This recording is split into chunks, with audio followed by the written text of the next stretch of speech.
Before we commence, I wanted to get a sense, just so we can figure our timing out, on how many people wish to address the board today. All right, well, if that's all, then we'll certainly be able to give you your full time. Appreciate that. We're going to start today with a quick introduction from staff on the issue before us. There will be time for anybody who wishes to speak. We're asking people to limit, if possible, to 5 minutes. I know this is an issue that there's a lot of concern about, evidence being the witness role, and that is special for us. It doesn't happen for every study session. We've actually had some study sessions with nobody here. Clearly, we have some issues to talk about, and we want to learn as much as we can about it, and hear from the public, and then take it to the board for further discussion. So that will be the order of business. And I believe Public Works Department, Mike Miller, is going to start this off. Good afternoon. It might be a little longer than a few minutes, but we're going to try to anticipate some of the questions in advance and give you information in advance. First, I'd like to tell you that this was a group of people that first started meeting on December 12th, a stakeholders group that represented the building community, realtors, fire department representatives, and county staff. And as a result of the stakeholders meeting, we started working down the road and looking at what we could do for mitigations to slopes. What happened is we came up with a number of issues, including a list of recommended mitigations, issues related to county code. The county council has participated in one of our public meetings and given us opinions. We have worked through internally in the last 2 weeks a process for submittal, and we have anticipated some questions, and we want to respond to those up front, and then we'll be happy to take all the questions. We have been asked to respond to additions and remodels and burn downs. The public has heard that if your house burns down and you have a driveway in excess of 21%, you won't be able to rebuild. County council is of the opinion if it's an existing structure and if it's essentially rebuilt in the same fashion, that it's rebuildable. Cal Fire is not comfortable with that, and they felt that it would be appropriate to submit that to the Attorney General's office for an opinion, since it could have statewide ramifications. And I'll defer to Jim Jones if there's no specifics on the legality of the law. That would also apply to houses where there are additions made, that essentially that won't be a restriction. People have asked if there's a cap. Initially, we told people that there would be a cap at 21% on driveways. And while we still feel that 21% is an upper limit, there is no upper limit. We just feel that once you exceed 21%, it will be exceedingly difficult or become more difficult to offer a number of mitigations that would be acceptable to make that the same practical effect as having a 16% slope driveway to meet the intent of the code. A final authority in these driveway mitigations will, first it'll come through a fire department in the district within Calaveras County. The chief in that county will look at a list of recommended mitigations which they've already approved, and that's not limiting us for future mitigations. It's just the first list that they've seen. Once local fire chief signs off on the mitigations, people would submit it to CDA or the building department. The building department would review it, and if they sign off on it, it means that there's concurrence between the fire chiefs and the building department. At that point, it comes to Public Works. Public Works does not look at the driveway slope. Public Works looks at grading and drainage exclusively. So Public Works has no input on the ultimate grade that's established and agreed to. One of the things that people ask us is how will we determine this on site when the building is being built? And what we are suggesting, and we've had the opportunity already to meet with one builder last week in the building department. We met with one of the applicants that had a house that was pending. And we said that probably the best process to use is to come in with your septic and your driveway designed, get concurrence on mitigations if it's in excess of 16%. And then they would come to Public Works for grading and drainage, and then they would start their building process. At the point that they're ready to pour foundation, for example, the inspector would go on scene, take a level, and make sure that the driveway grade is as was submitted on the drawings.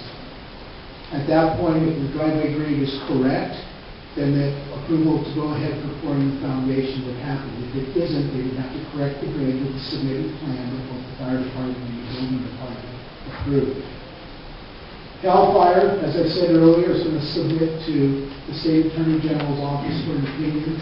But I think it's important to tell you one of the reasons that the 21% is critical for them is in 2002 and 2003, they did on-ground testing at the Fire Prevention Office in Madera, Mariposa, Merced unit. And they found as the grades exceeded 16%, once you got to 21%, you had issues such as equipment falling off the truck, the line of sight off the back end, particularly on the curvature of the driveway, is lessened. Their ability to see to turn around or to make room for another engine coming by were a problem. And also, once you exceed the 21%, they lose a pumping capacity on the onboard tank of about 20%. So if you have a 500-gallon truck, the last 100 gallons of water is unusable. That's why they've taken the position that it may be difficult to exceed this 21% and have mitigations proposed that have the same practical effect of having a 16% grade. So there's a list at your places that talks about the types of mitigations. It gives you a background. There are, like I said, the mitigations on here have been approved by all 10 chiefs and CAL FIRE as a recommended list, and we're calling it a guide, of mitigations they will accept in combination to achieve the same practical effect of a maximum 16% grade. If there are other mitigations that are proposed, staff would recommend that we take those 2 to 10 fire chiefs and CAL FIRE, get their concurrence, and add them to this guide over time for mitigation.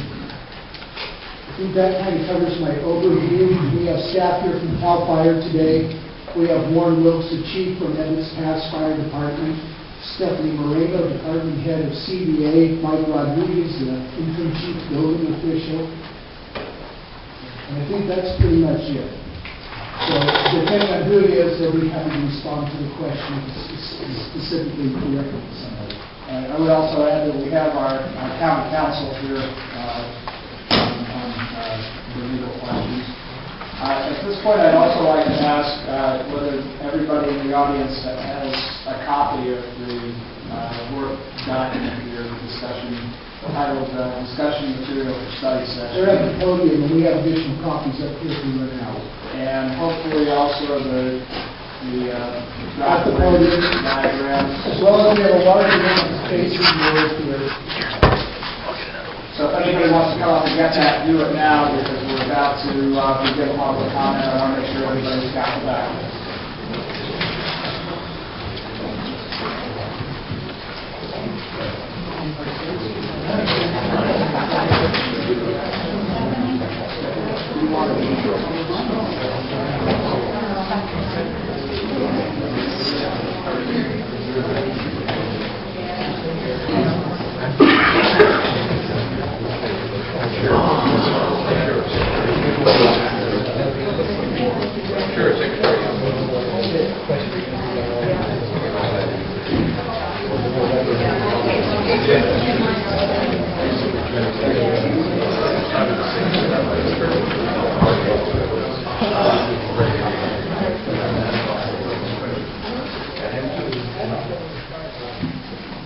Okay. Also, before we begin public comments and questions, I believe that the Community Development Director has keywords for us.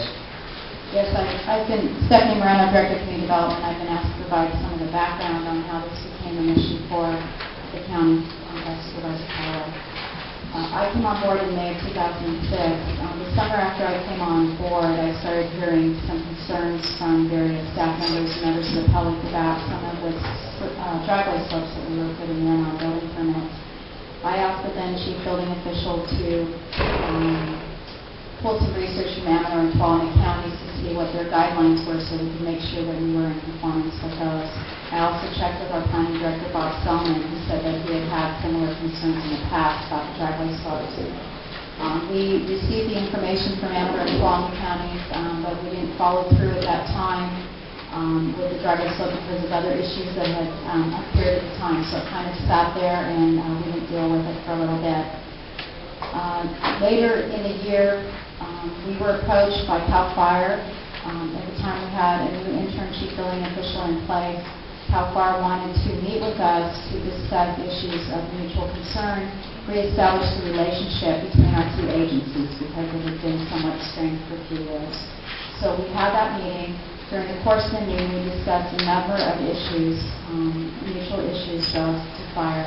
Driveway slopes was one of the issues that came up. We asked them to review our literature and our standards, and at that time it became clear that we were not quite in compliance with the intent of the state rules. We committed to working with each other on the issue. We amended our handouts that we gave, and we started advising the public that they needed to meet slope standards or provide adequate mitigations on slopes.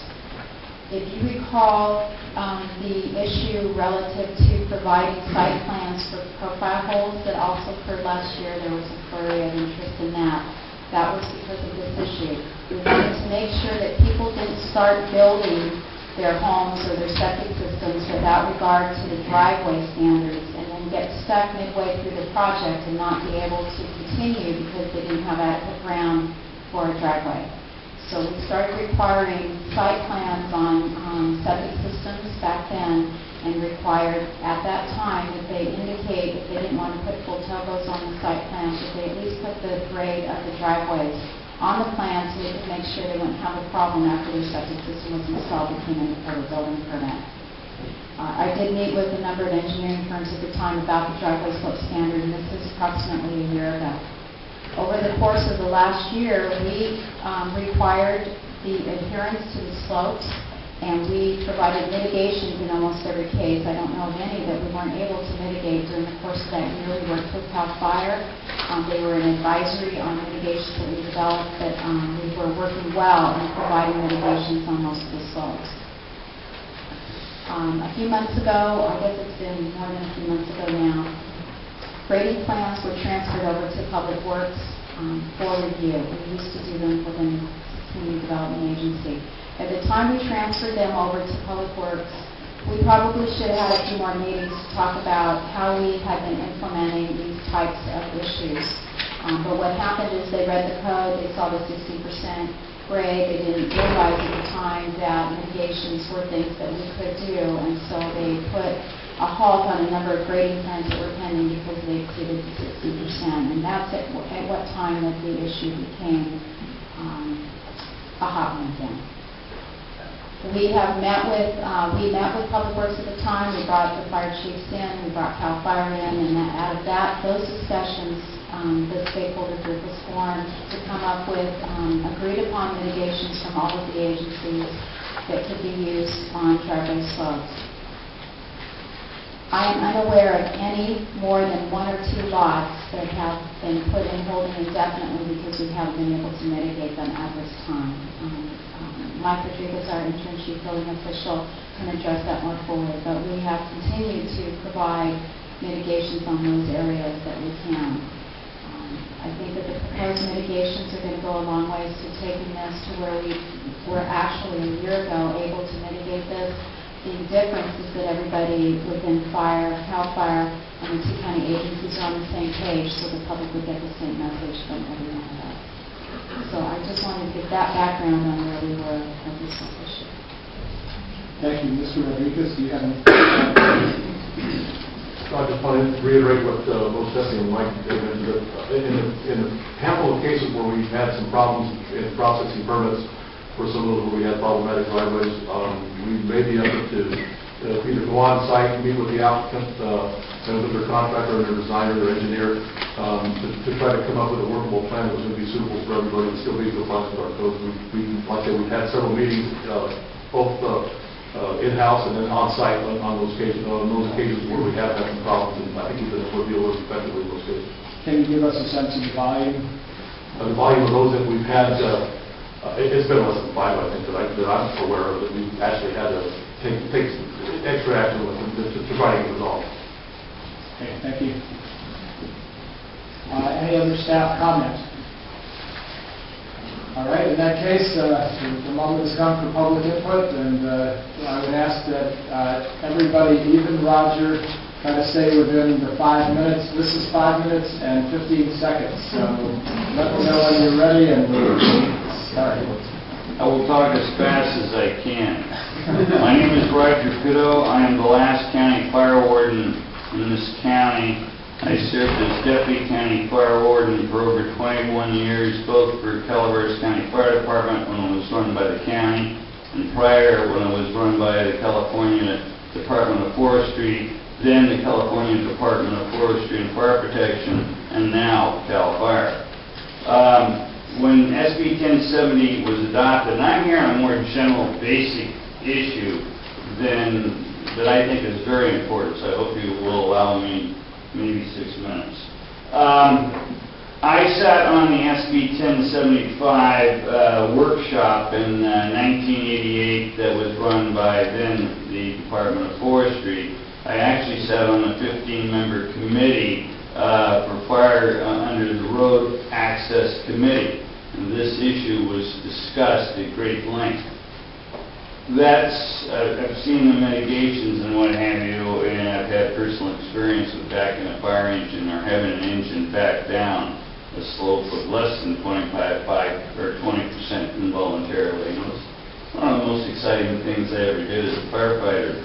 But my big concern here is 4290 was adopted out of the SB 1075 committee recommendations, and they came codified. Well, you can see in the handouts here they're citing section 1270s and 1273s and what have you, the CCNRs. One of our biggest concerns was that on roads and structures and grandfathering is in several of us in that committee happen to have been from Calaveras County, including our ranger in charge then and several other parties, several local fire chiefs. Our concern was, and we use Calaveras County therefore as an example, we have a lot of existing historical dead-end roads that are county maintained in this county over a mile. So there was lots of discussion over, well, what happens if somebody lives a mile on a 10th and their house burns down? What happens if somebody lives 2 miles up Penn Gulch Road and wants to build a new house and what have you? So this section was put into section 1270.02, and I don't understand why CAL FIRE needs an AG's opinion because of this, because it's fairly clear. These regulations do not apply to existing structures, roads, streets, and private lanes or facilities.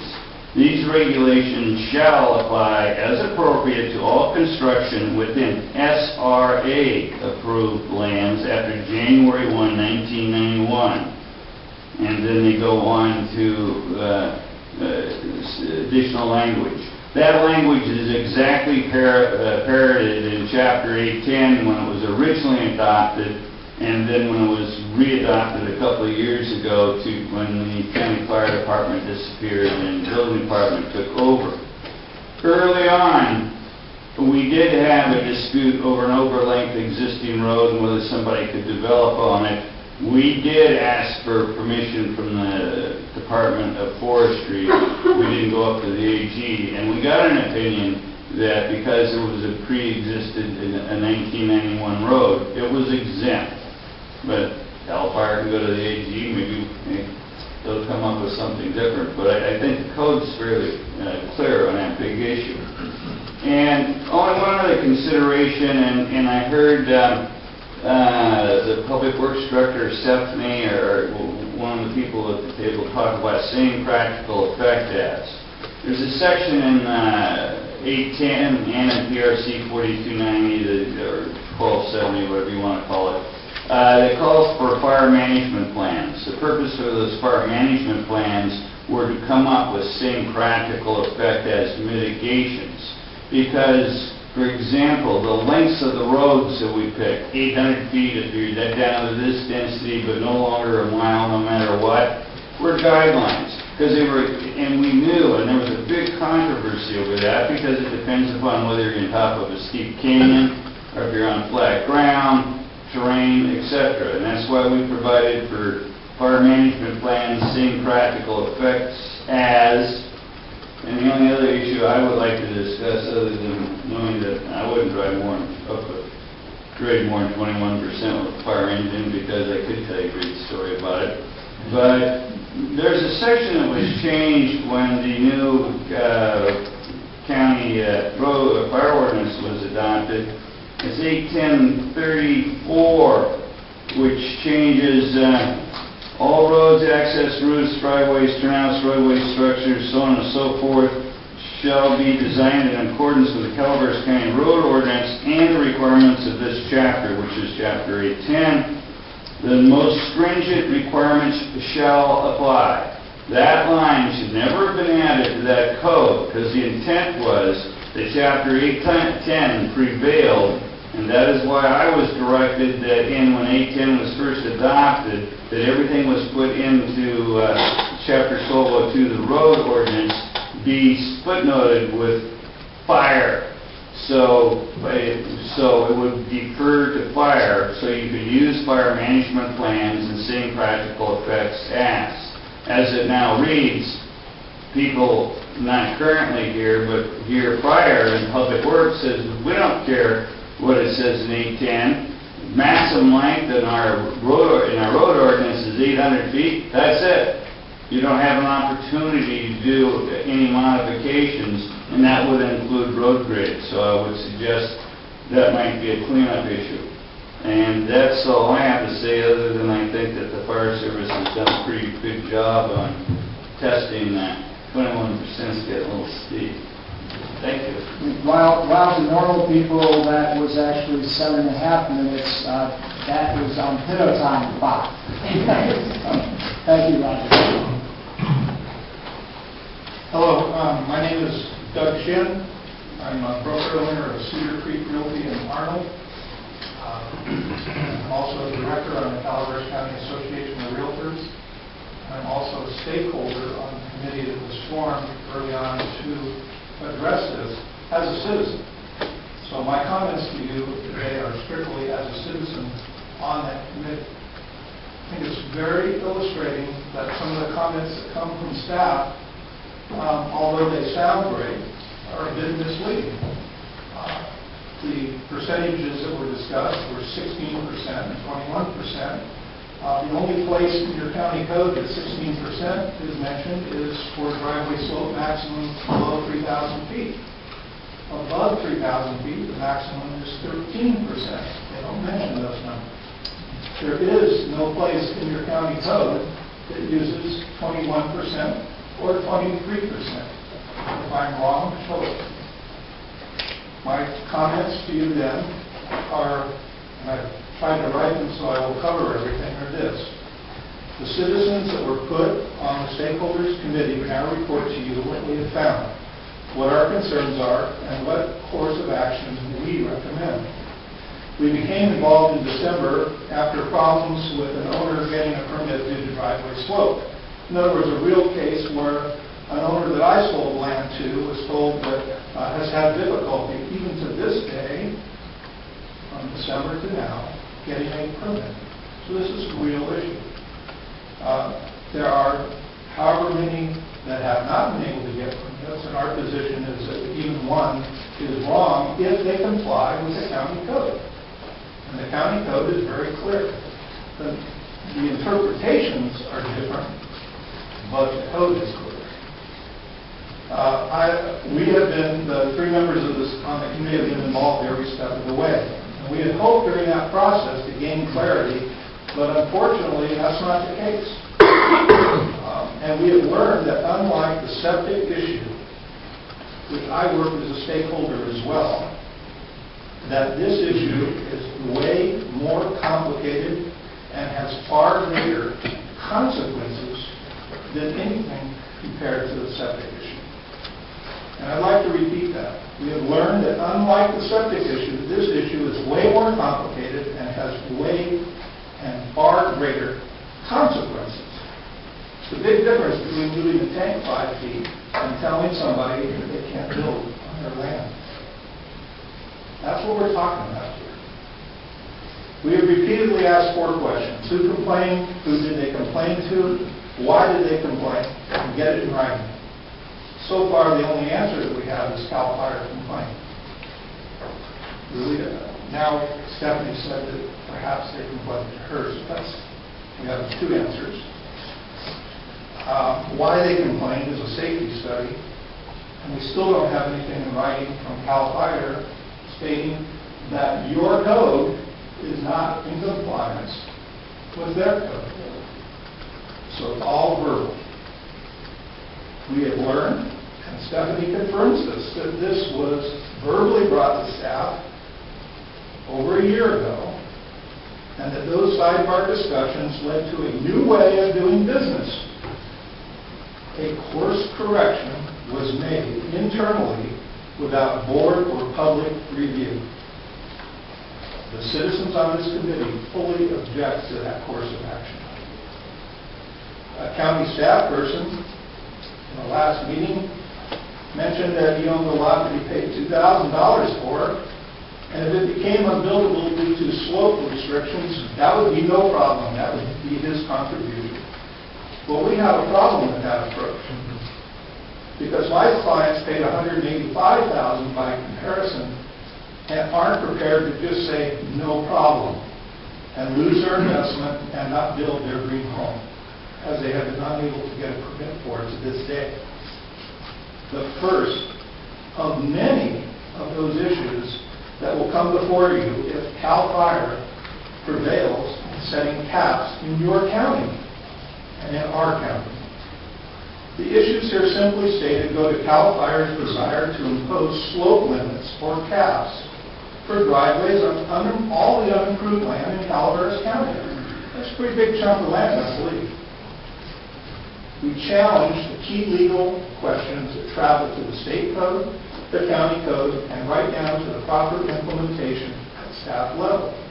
In other words, is it legal? Do we know what the state intended? Do we know what the county code states? And is staff implementing it properly? They are not implementing your code right now, the Fire and Health Safety Code. They're not. Why? Because he chose not to. We ask you to consider the absurdity of a street full of houses that all fire agencies currently serve, and that the next landowner on that street who wants a permit is going to be told no. We ask you to consider the absurdity of a public service agency, CAL FIRE, trying to impose a new standard that effectively means they will serve some, but not all, of the home sites in our county. We don't even need you to understand all the details here. It's complicated. Just the overriding problem of making things more difficult during difficult times. Calaveras Enterprise, we're in a recession. Warren Buffett today, we're in a recession. It's good enough for Warren, it's good enough for me. The biggest issue here is the incredibly poor timing for a new issue,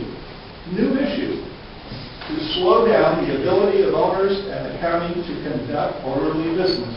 And the realtors in the community, the owners of this land in this county.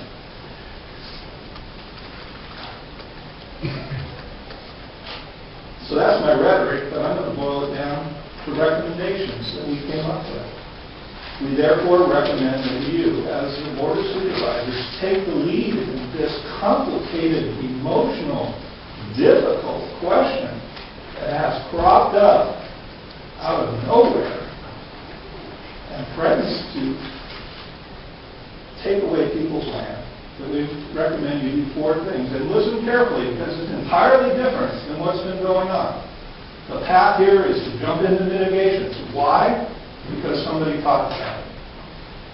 1, do nothing unless you receive written notification from CAL FIRE, essentially a decertification of your existing code. Make them put it in writing. Don't act otherwise. If you do get a statement of non-compliance from CAL FIRE, then create a blue ribbon committee to study the entire issue and bring your recommendations to you, the board.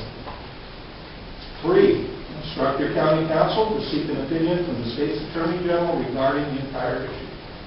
A top-to-bottom review and understanding of all legal implications, allowing the county council to properly advise the board and the committee.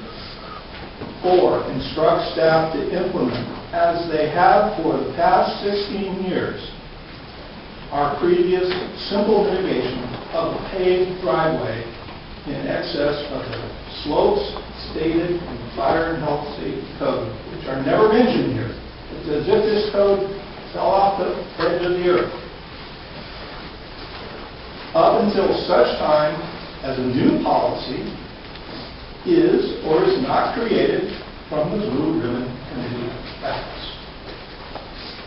4 simple things that I think should be done, that we think should be done. The entire bottom line of our current concerns today boil down to one simple concept. Our existing code with paved driveway mitigation, or requirement, however you'd like to refer to it, created permits, building permits, and the homes that came from them. CAL FIRE's intent is clearly to restrict land use and will create unbuildable parcels. Our question to you, the Board of Supervisors, is simply, which side of that issue do you want to be on? For 16 years, your county code was used and created new homes, not controversy. Permits, not threats of lawsuits, as some owners have had to resort to. Income to the county, not risk of further reduced income to the county coffers. Industry, not citizens demanding your oversight to protect their property rights. The process we are using right now has created great confusion and fear in your citizens and will only lead you to more problems. We ask you to implement our 4 recommendations as a way to enforce the existing code, simply using the previous interpretations while thoroughly studying this extremely complicated issue that may lead us to change. That is the legal and orderly way you should proceed. And above all, a logical and business-like way to proceed in our current economic climate. No matter what happens here today, we expect that you will never look at your own driveway or your neighbor's driveway the same ever again.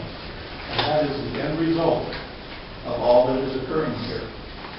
Are you a have with a slow bill work, or did you lose because somebody put a cap out of thin air onto what kind of driveway you have? Thank you very much. Hear, hear.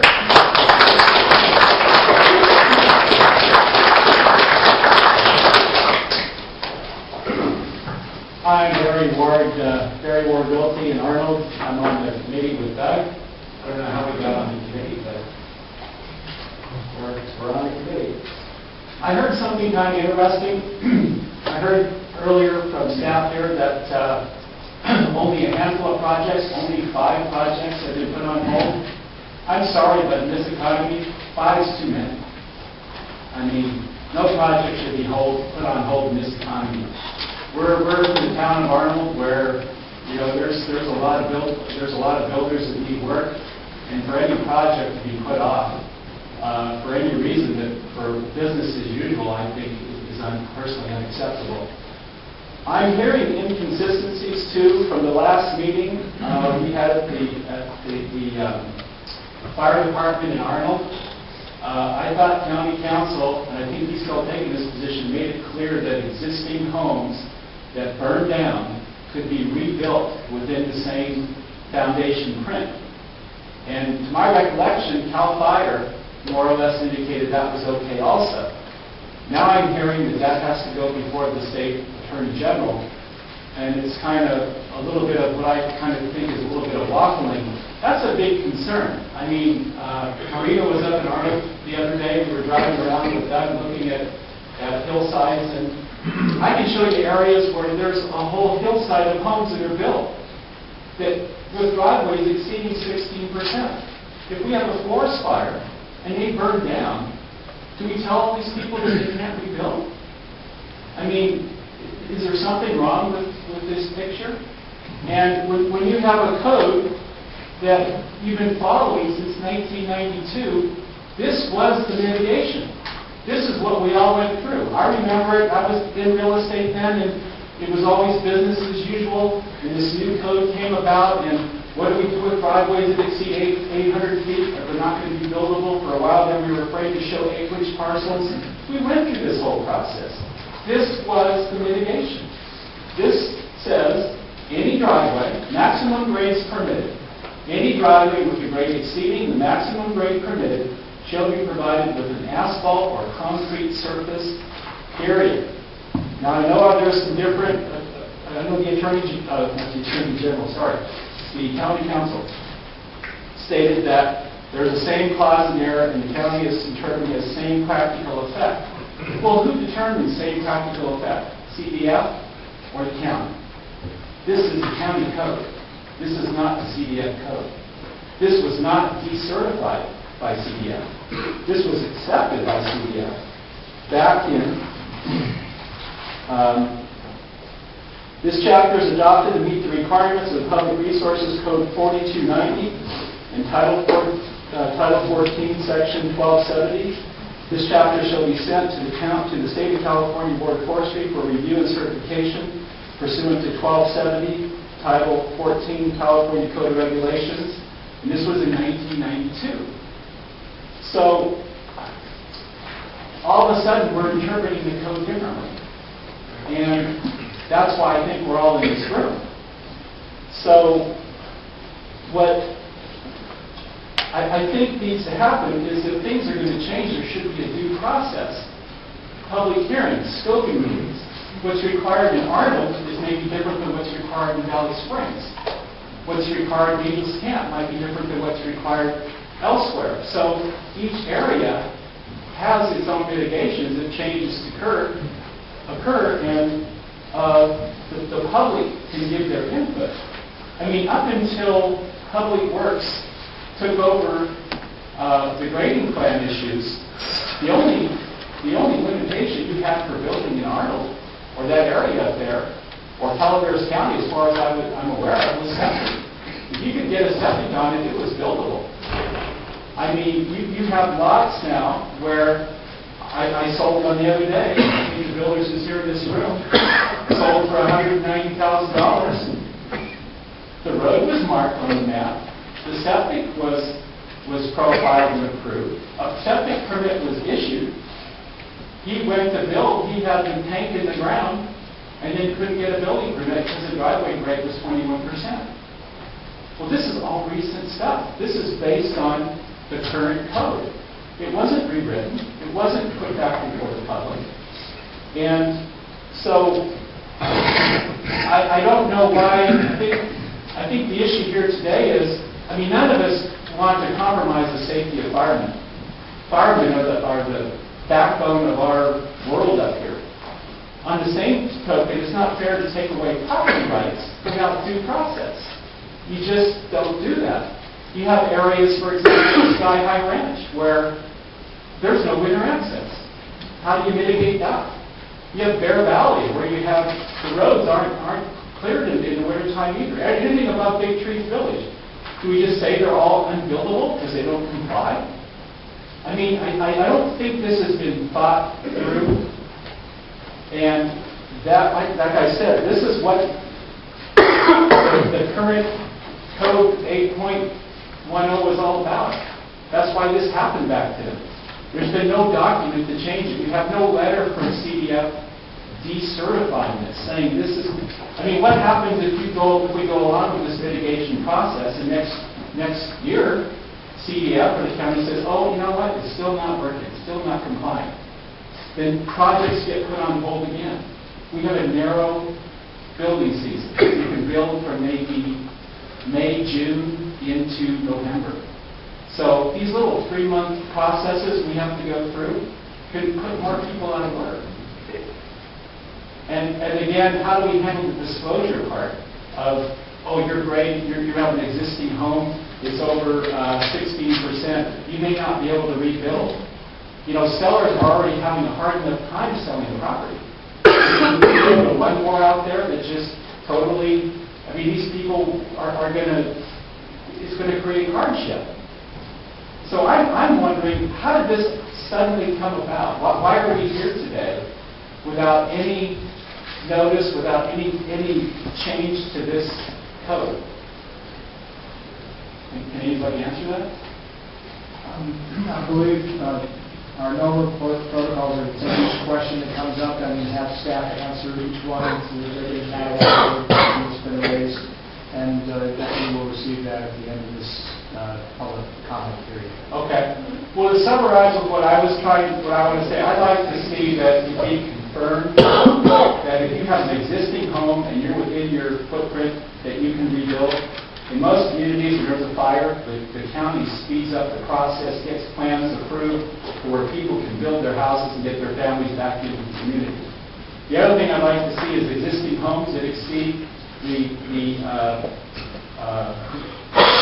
flood rate be allowed to have building permits, to add a deck, add a garage, make home improvements. These are existing homes. People are already living there.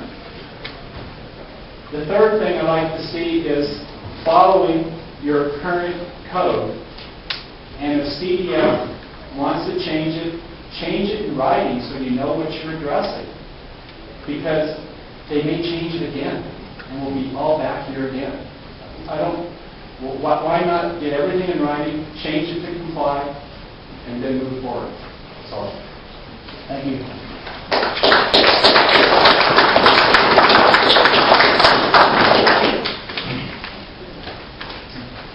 Good afternoon, Glenn Morris. I reside at 3325 Fairway Drive, Arnold. I'm a retired firefighter from Santa Clara County, 35 years. And during my tenure, I was stationed in the city of Los Altos and Los Altos Hills, a very multi-million-dollar urban interface area. I have a lot of information I can provide you. You just have to draw it on me. But I find today, I'm here because I find interest in the topic. As I read the various bits of information, I am reminded of the days of my career. Los Altos was a suburb of Santa Clara Valley. We had open burning, no hazard abatement programs, and very few fire and life safety regulations. Over the years, with an ever-increasing population, shrinking budgets, open burning was banned, fire abatement programs were instituted, and the public was faced with ever-increasing fire and life safety regulations. Firefighters are faced with how to provide service required with small budgets. It appears to me Calaveras County is now faced with the same fire and life safety concerns that faced the Santa Clara Valley in the 70s. One caveat, however, many mitigation ideas have been proven and you can use them. As I read the proposed grade mitigations, I see nothing but road surface ideas that may or may not help the situations. These ideas are focused on what the firefighter needs to attack the large fire. I would suggest we begin our approach with thinking of ways that have been proven to limit the number of fires and the size of those fires. And a few mitigation ideas that we instituted were monitored fire sprinkler, monitored smoke detector alarm systems. Each home that was required to have one had to have an outside source report the incident. They work. I've been on numerous smoke alarm situations that did not get into a fire of any origin.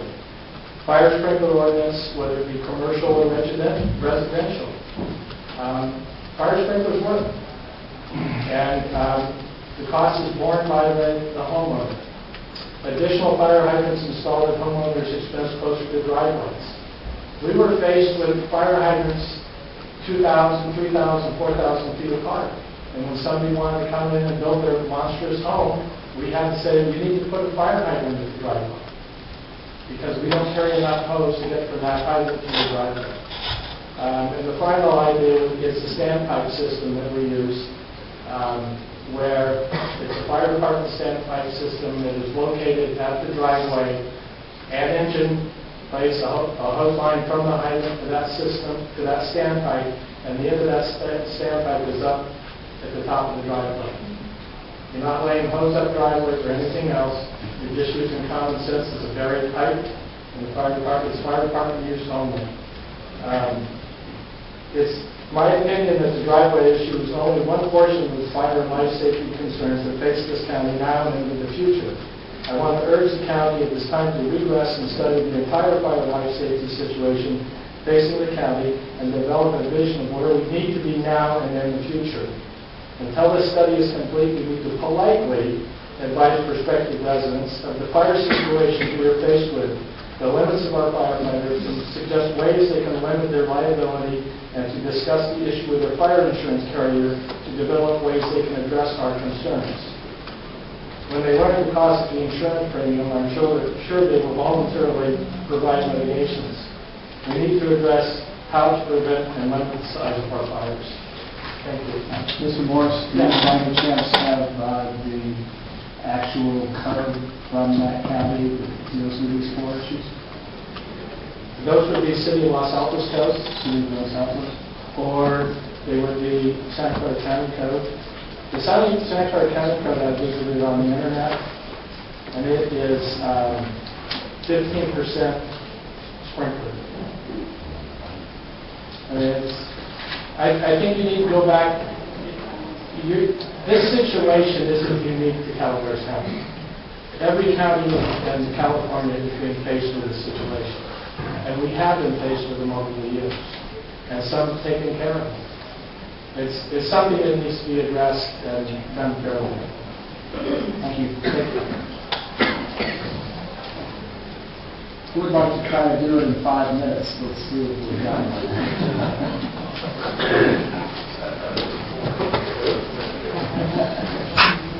My name is Mike Rosenquist. I'm a resident of Arnold. During the old Gulch fire, a friend of mine who fought that fire came to me. He's in this room and told me my client's house had burnt down.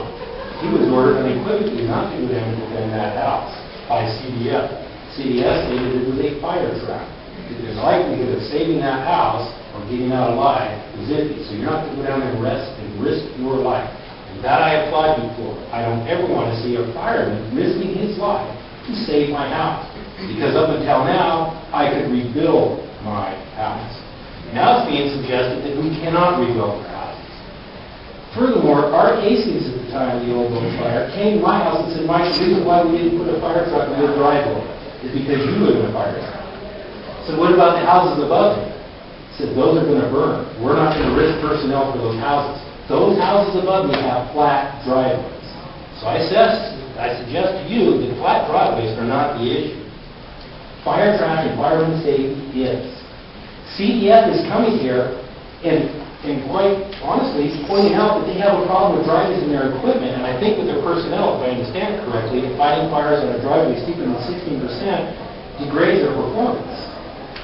That CDF has this problem, and they found it out through testing, that they have a problem with their fire trucks, and I think their personnel, that's where the problem is. So their solution to this problem is to condemn our property and our homes, that they're sitting there stating, as that gentleman did right there at the last meeting, saying that he was coming to you guys and pushing the 21% cap, forcing it on you guys, our supervisors, people that are supposed to represent us. You're looking out for our interests, that some outside entity wants you to enforce a 21% cap. Now, I've hired an attorney to look into this situation and explain it to me as best as good.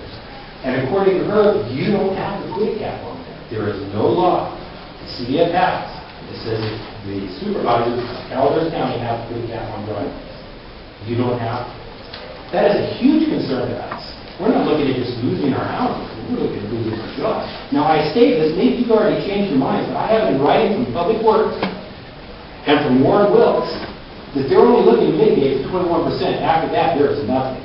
And I take that to mean that no one's going to be allowed to build a house.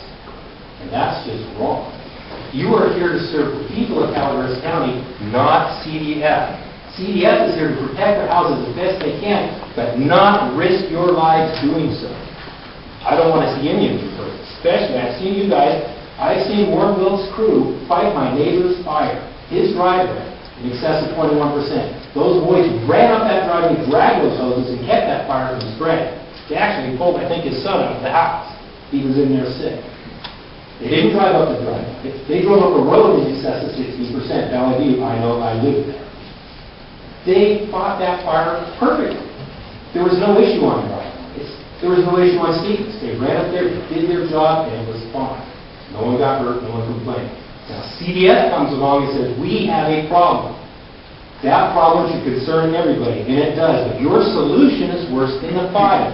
At least with the fire, I can rebuild my home.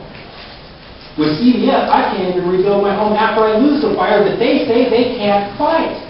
They have stuff right in here. It says in here that you found deficiencies with your fire trucks, and I think your personnel, after 15%, that it starts to degrade. So not only are they coming here telling you that we can't fight your fire, but after the fire burns your house down, we don't want you to rebuild it. That's not right. In paper. You don't have to, according to my attorney, who has also talked to county council, you don't have to take the recommendations of CDF. The mitigation we have now, as it's been stated, county council has backed this up, talking to my attorney, saying it has not been decertified. The only reason I know of, according to county council, that this person in this room that doesn't have a permit is because you're interpreting the current mitigation differently. You have not changed the mitigation. You're simply looking at it and go, well, we'll make it mean this, so we'll hold it a permit. Now, I feel for you guys because you're under pressure from CDF, but CDF does not control you. CDF does not represent you. CDF will not sue you. CDF will not recall you. CDF wants their way. And you don't have to give it to them. The people here in this room, we want our way. You're the one that's supposed to look after our interests. And it's economic. I don't know how many lots are out there and how many houses that are going to be out there, but everyone I know has fire insurance. And everyone that I know that lives in Arnold after the old Ghost Fire knows there's a great possibility of burning down their house. And that they may have to go through that process of rebuilding. That's an accepted fact where we live. It's accepted. I don't expect CDF or Evans Pass Fire to put my house out. I hope they can keep it from spreading to other houses, and I've seen them do that. But I don't expect them to risk their lives to put my house out. I expect to have my house burnt down someday because of the fire. And I hope to be able to rebuild it. Thank you.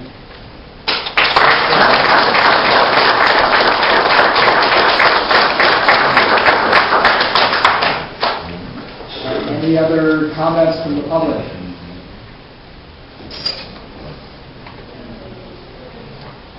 Any other comments from the public? Going once. Roger, do you wish to add to your 7.5 minutes? I'm my twin brother. It's not Roger Fiddle. Actually, very seriously interested in the fact that I was there then and am here now. What Barry Ward said and several other people, and this last gentleman, and the gentleman formerly from Los Altos, are all very pertinent. Number one, the whole reason that fire management plans were originally in 4290 and now independently in Chapter 810 was to provide for a means to come up with unique solutions that mean the same practical effect as. And that is under county jurisdiction until CDF comes back and decertifies your local fire ordinance. And some of the ideas, particularly the one I personally haven't been in the business a long time, have my homes and properties remotely alarmed, primarily for smoke, to allow for volunteer departments and what have you in rural areas to get there to save something. The standpipe idea, all of those have been instituted in this county. There is no one set mitigation officially adopted for driveways. There have been several different ones. But that's why we have fire management plans to provide for unique situations that are different. And the only other thing I'd like to reemphasize is that first section I read to you in 1270, which grandfathers in everything prior to that date very clearly, and there's a reason for that. Thank you. Thank you, Roger.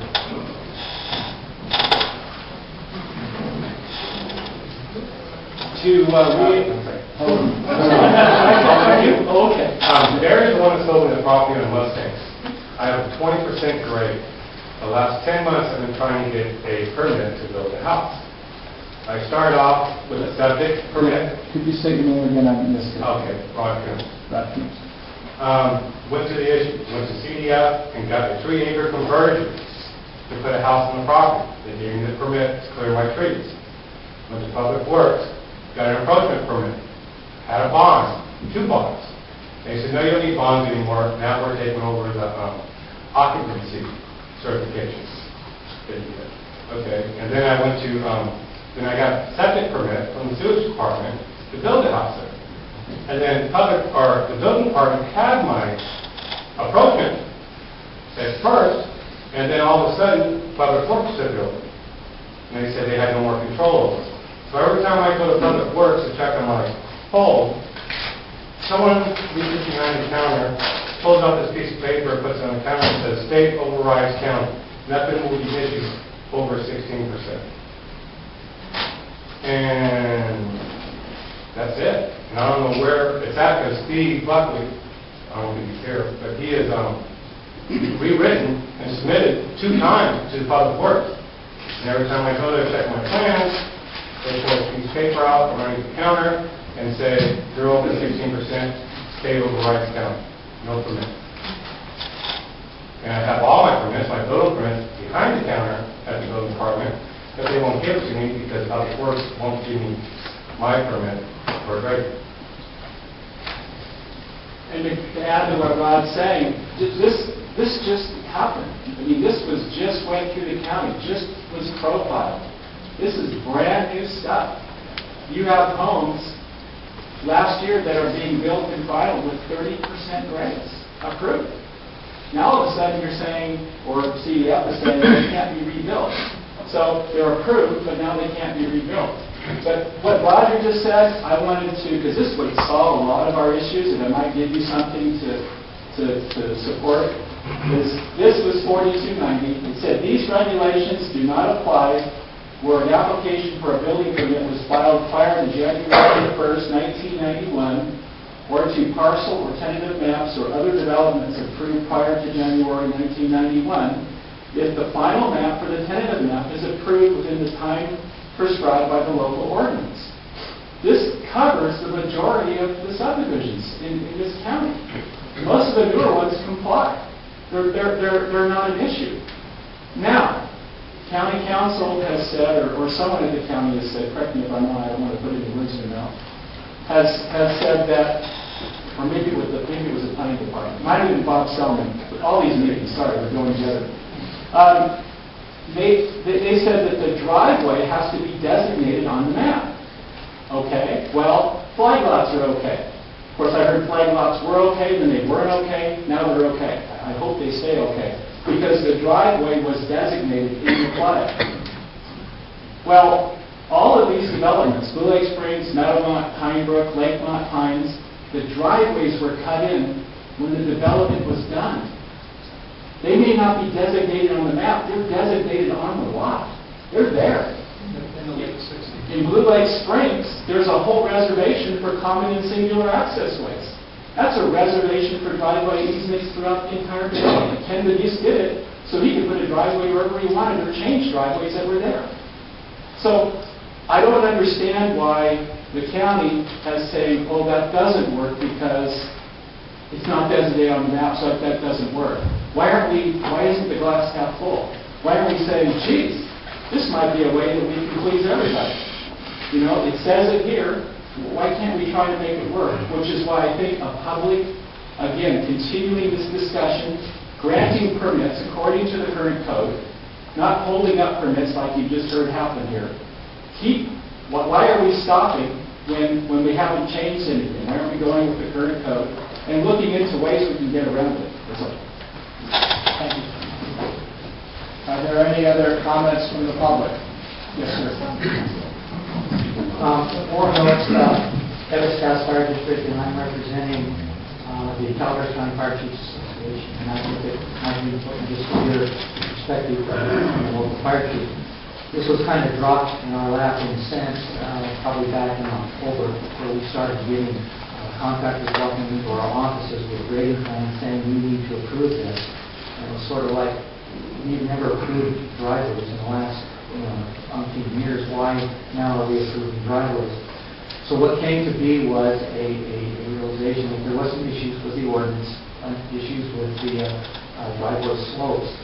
And so we and me, as a representative of the county fire chiefs, got together with CAL FIRE, Public Works, and said, and building department, what's going on, and they explained what their positions were.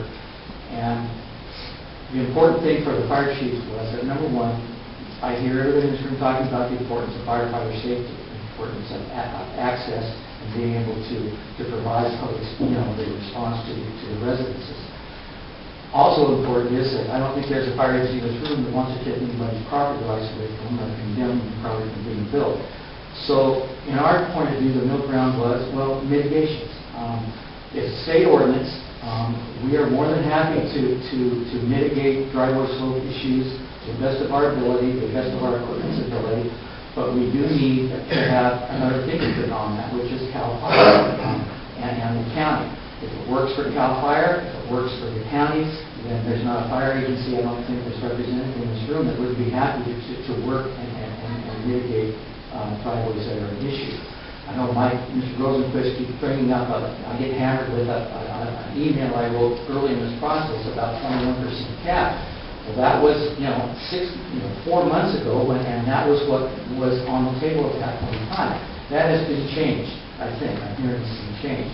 The legal issue regarding when you can burn rebuild a house that's burned down, that's changed from no to yes, we can, and I still think those things need to be worked out. Obviously, it's not my place. I'm not in a position as an attorney or as a board supervisor for the county department to make that decision. But on behalf of the fire chiefs, I think it was a great thing, if anything good comes out of this, is that we are developing a list of mitigations that will help us make sure properties are still buildable and make sure at the same time that we can access those properties. The suggestion that there's a lot of other mitigations that are out there that we can use in other areas, that's a great suggestion. You take a look at those and add those to the list. But I would hate to not have the authority as a local jurisdiction to be able to not be able to mitigate a driveway and provide for that safety if we have the opportunity. And what's done is what's passed is passed. But from this point on, I think all our fire agencies sitting here would say, yeah, we appreciate having this list. We appreciate being able to mitigate driveways and make them more safe. And let's move on. I think that if a local jurisdiction, a local agency has issues with a cap, if there is a cap, or with the steepness, they have the option of passing a local ordinance that's stricter than the state ordinance. If Alton of Bologna, for example, thinks that they need a 12% cap, their board, as part of the district, could pass a local ordinance and make the state cap more restrictive.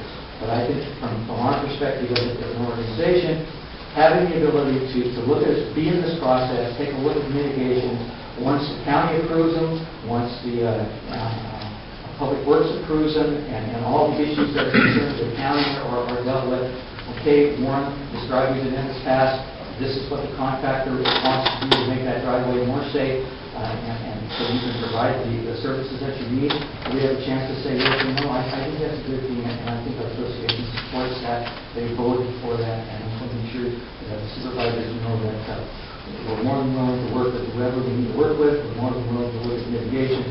If the cap is beyond 21%, if it's whatever it may be, it may not be capped, we're fine with that as long as we have a final say in what goes in there and what our equipment can handle or not. That's a real positive thing that's come out of this, if nothing else. Thank you. That doesn't work, because I got a letter. Wait, excuse me. We're we're gonna talk one at a time, and if you wish to rebut this gentleman, you can take your moment at the podium. Just a couple of follow-up comments.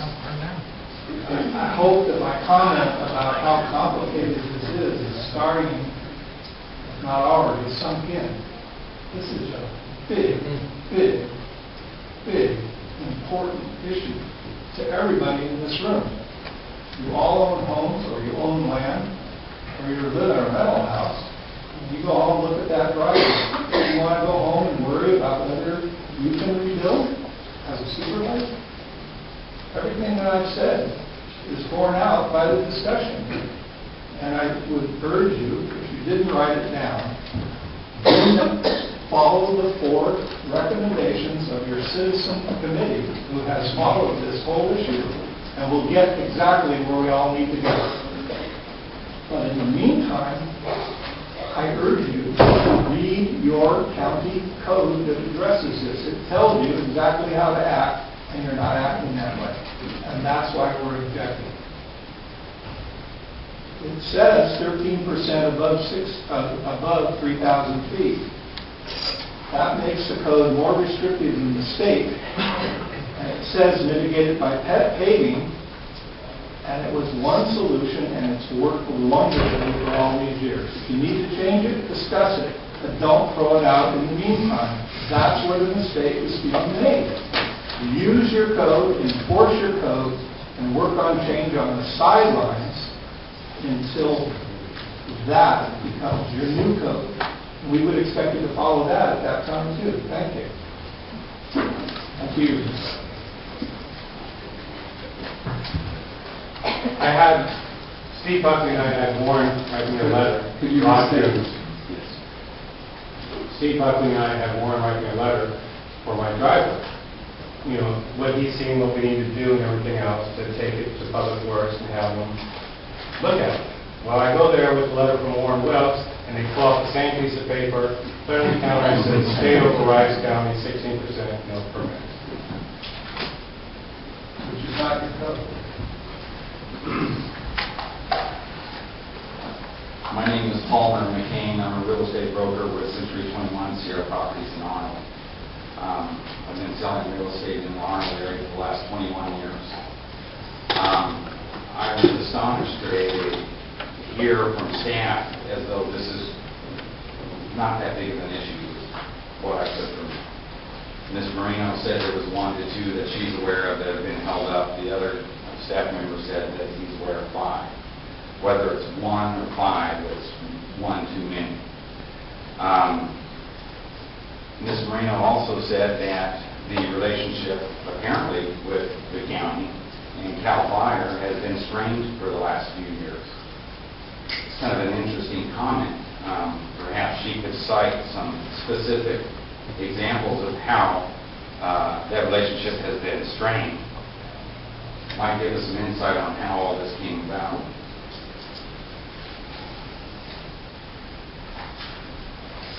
The issue here is huge. I don't know that we can tell you exactly how big of an issue this is. I think Doug has attempted to do that. I would like to reiterate that on a daily basis, I speak with a prospective seller or someone that owns property.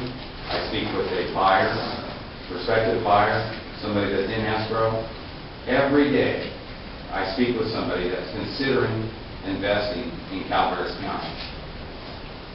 And every day, I have to decide how I'm going to approach the current controversy about this driveway issue.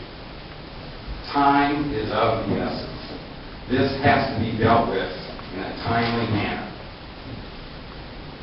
Not 6 months, not 12 months, because every single day, somebody is going to buy property in Calaveras County.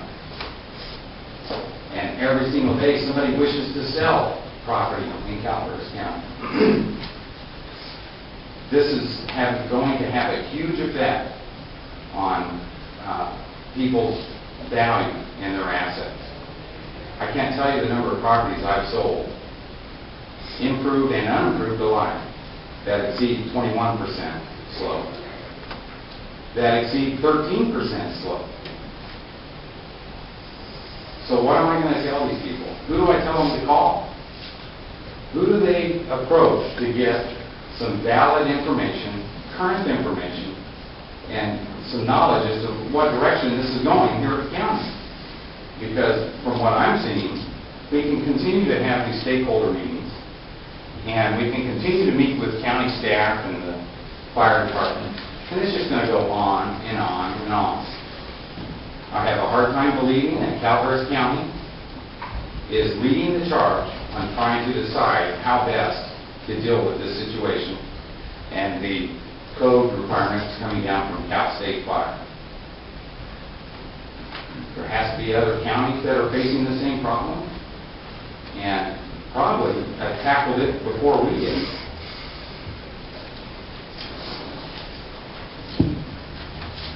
Again, we're approaching the selling season. This is the time of year when a lot of property in Calaveras County is sold and a lot of property is purchased.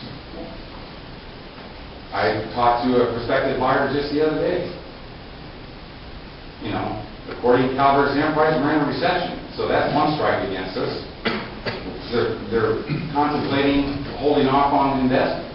Now we've got this driveway issue. The fellow the other day said, well, when the county decides what to do, I'll know what type of property to look at. Something that's level, which is hard to find here in Calaveras County. I have sellers that need to sell their property. They have a driveway that exceeds 13% normal, 16%, 21%. What am I going to tell them? What am I going to tell them when their house is on the market 12 months from now? Because realtors are afraid to show the house because they had to have that same discussion with prospective buyer that they will not be able to rebuild the house. This is why time is of the essence. This has to be dealt with now, quickly. That's all I have.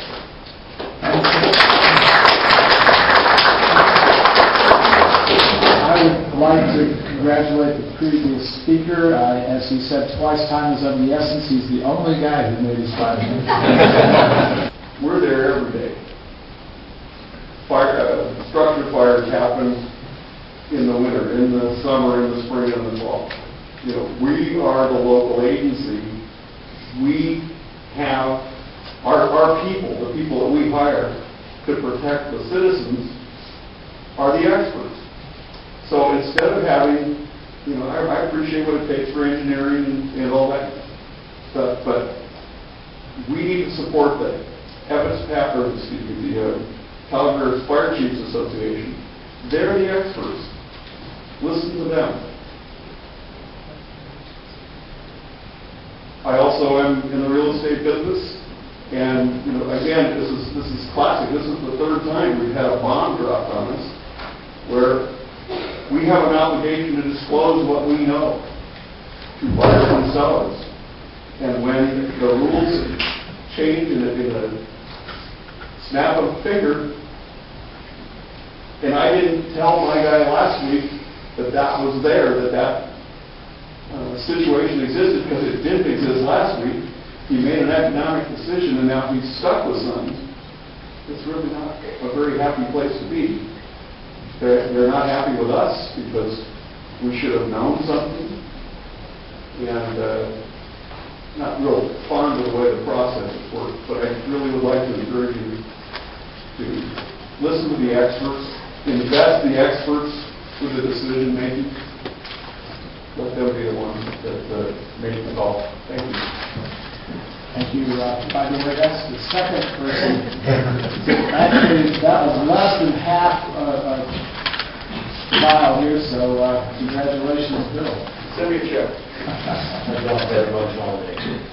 You know, it comes down an interesting question here. As Warren pointed out, that I stated his letter in writing and the Public Works letter in writing. Warren, for the record, please stand up and say that you won't condemn property. Furthermore, I would ask the board right now to stand up. Jeff White said at the last meeting that no house that burns down is rebuilt life for life will be denied a permit based on the driveway. Would the supervisor please stand up and say, yes, what Jeff said is correct, we have that. Apparently it's a little quiet in here. This is what gets people concerned. We sit there and he says over and over that he put it in writing, and I have the letter at home that says there's no litigation. It's in writing. My attorney advised me to speak only to what's in writing.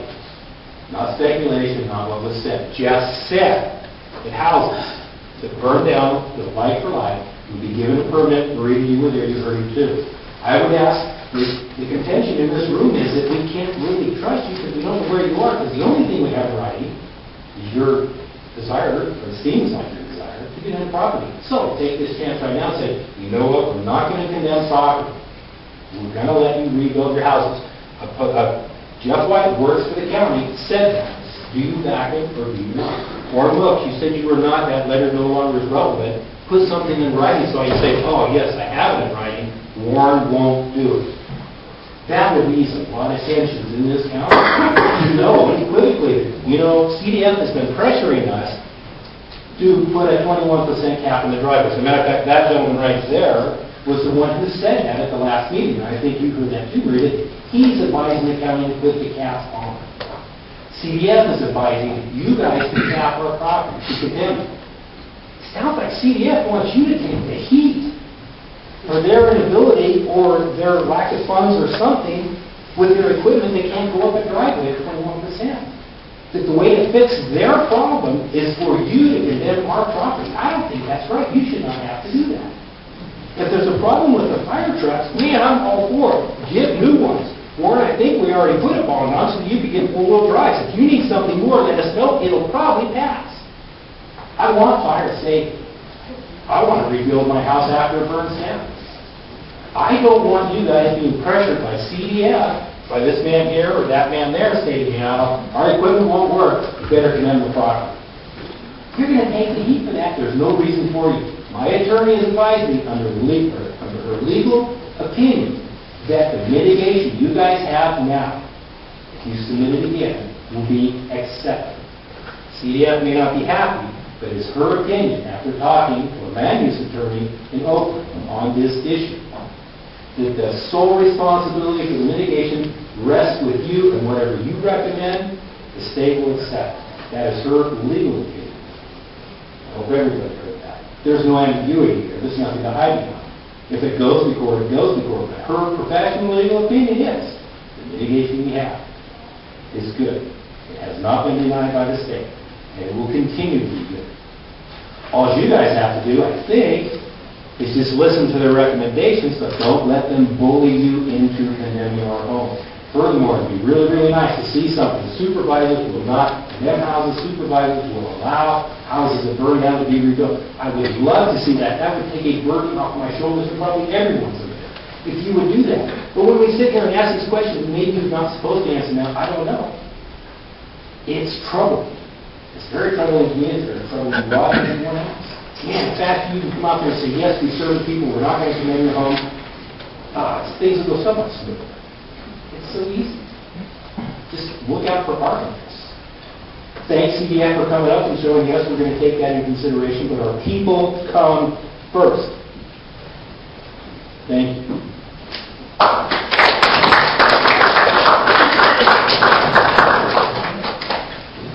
Mike Sullivan, political flyer of Valley Springs. I just want to make a short clarification. I've learned one thing from this meeting, is not to sit in the front row.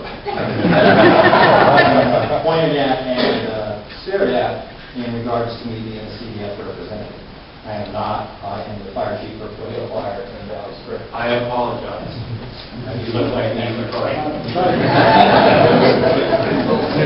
And if I could add to that comment, it strikes me that the people who work every day for public safety deserve some level of credit and respect for that, and that we need to make sure that we are not demoralizing the very people that we depend on for our own safety. And if there's a discussion here that involves some conflict between a notion of property rights and a notion of obligation to provide public safety, it is all of our obligation to reconcile those rather than to make them mutually exclusive. I think it's terribly important that we hear from our safety personnel. Mr. Schmidt, I thought, summarized it very well when he said there are experts about that in the room, and that we ought to pay good mind to that as we weigh our options and figure out how to proceed. So I hope we'll give CAL FIRE and our own local firefighters an opportunity to express themselves in that context. Thank you, Supervisor Lewis. My name is Steve Hall, and I'm very proud to be with CAL FIRE. Very proud of the organization. I've been with CAL FIRE for 23 years. And I don't think anybody out there can argue that CAL FIRE has taken care of business out here. So I appreciate your kind words there, sir. Regarding an issue that's come up about homes that had burned down and whether they were able to rebuild on those homes in the same footness, a mistake was made by me there at a meeting we had. Marita was at that meeting, where I thought I agreed with County Council, Jim Jones, on that. And I decided to ask more questions when I got back to office, and I better make sure I'm correct here. I spoke to some legal minds, and they thought there could be some issues there. So what we're not saying you can't rebuild on a home that's burned down. Say you have a steep driveway that can't be mitigated. It's just that we're going to go to the Attorney General and make sure of that point. You know, before CAL FIRE steps up and says you can do something you can't do, so we want to make sure we have the law behind this. So I apologize for my comments on the last meeting. I'm here to correct them today at this meeting. And we're going to go to the Attorney General's office and see if we can get a ruling from those folks there. So I just want to make sure that's clear for the record. The 4290 and the Senate Bill 1070, it was a result of the Oakland Hills fire. How many of us remember that in the early 90s where thousands of homes burned down? At that point, we realized we had a problem with our wild urban interface areas, where more homes are going into the rural area. We didn't have enough fire engines to protect all those homes. We realized we needed to have homeowners do things to protect those homes in case we couldn't get there due to the numerous homes out there. That's where the Senate Bill 1070 came, and Public Resources Code 4290 was strengthened in that area. Today we're looking at driveways, and there's many other issues in the fire and life safety issues, but I'll stick with the driveway issue. I want to make sure that we know that it's clear that the county, the district chiefs, and CAL FIRE have been working very close for the last year. Very close. I've seen reports in the newspaper that were incorrect, saying that we were at odds, that we were against each other somehow. We have the same goal in mind, and I have to commend the staff of the county and the district fire chiefs for the work they've done. We've all done to come up with a product, and that's that list of mitigation. So I want to make sure it's out there that we've been working very close together, and there's never been at odds statements with each other. CAL FIRE has no issues with current ordinances as written. People are saying that CAL FIRE, Big Brother, that's what we're being portrayed as, Big Brother. You come in here and don't let them get away with this and that. The way the county code is written, we have no issue with that. In fact, they're stricter than the state law. So there's nothing in there that we have a problem with. So I want to make sure that's clear. We're not Big Brother. What we've seen out there, we had a call from several fire district chiefs asked us to come out and take a look at some issues out there. We saw some very, very steep driveways. And district chiefs came to CAL FIRE and saying, we may not be able to get up this driveway. And so CAL FIRE needed to dig into this a little bit, and that's what we've been doing. We've met with the county, we've had a great relationship with them, and we've been trying to get ourselves in line, make sure what's implemented out there is actually followed. This is not a new law. This is an early 90s law. This is nothing that showed up. We kept hearing new law this, but it's not a new law. It's been there forever.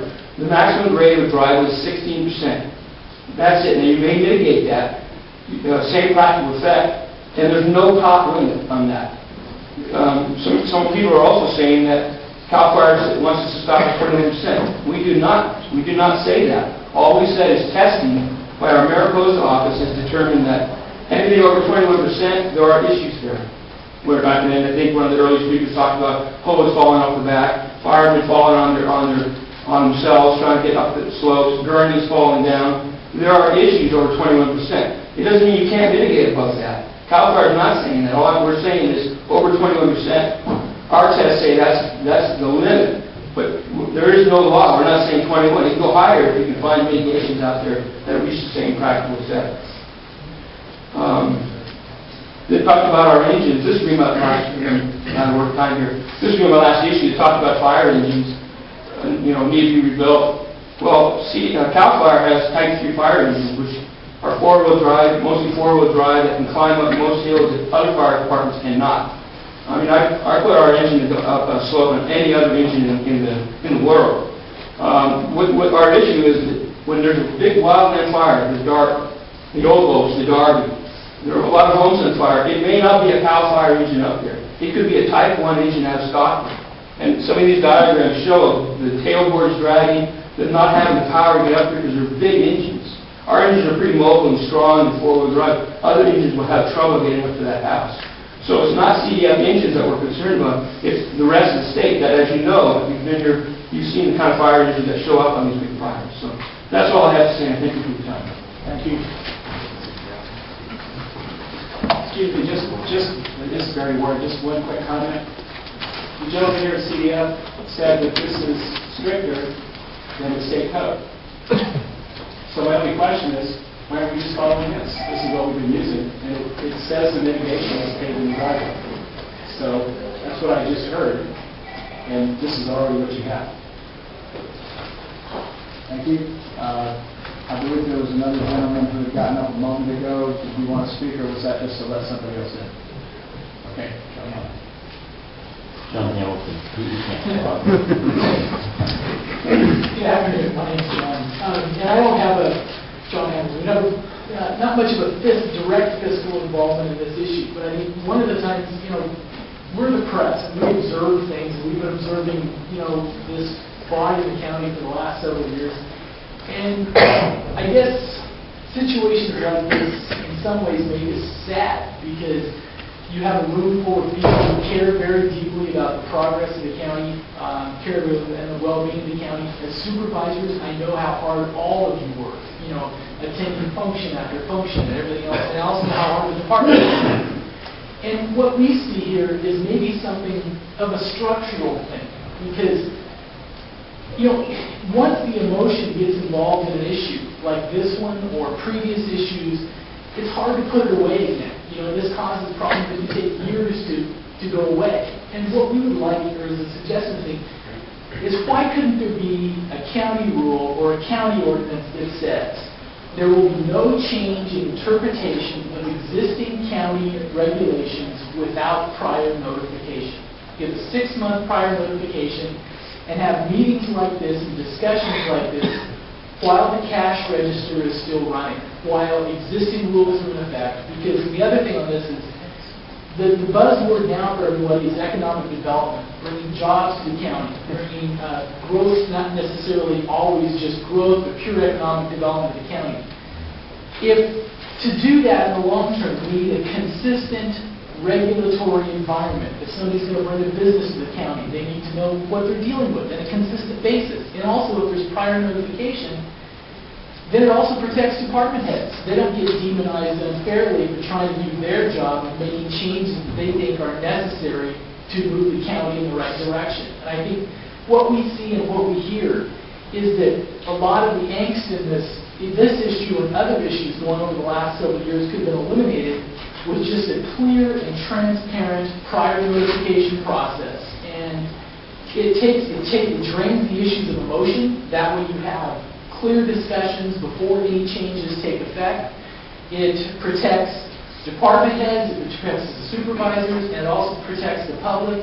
And it also makes the area much more attractive for economic investment, economic development. We have those, maybe some rules in place instead of, because if it's not this issue now, in 6 months, it will be a different issue that we're all back here talking about again. But I mean, it's something to just say that no county, interpretation of county rules stays consistent without prior notification. Because it would eliminate so much the angst and bad will that we've seen over the last several years, and make the boards, and I think make the county a better place as well. Anyway, that's it. Thank you.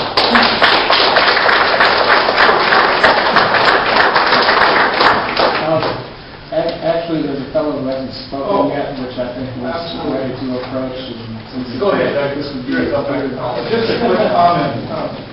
The emotion that you sense, of which there is a great deal here, the angst, as John put it so well, is not directed at CAL FIRE. It would, we would direct it as owners, as you would direct it to anybody who would take away your home. I don't think that's their intention, but if they presented their mitigations and their caps and their rules, that's what they were going to accomplish. The reason that we as stakeholders didn't want to get involved in mitigations at this point in time is because what we want to say to you, and I hope I've said it, and I'll say it for a third time, enforce the existing code, work on this issue on the side, and to get changes implemented into a new code in a legal process, we'll all be happy. I bet if we sit down with CAL FIRE, we can lose the cap.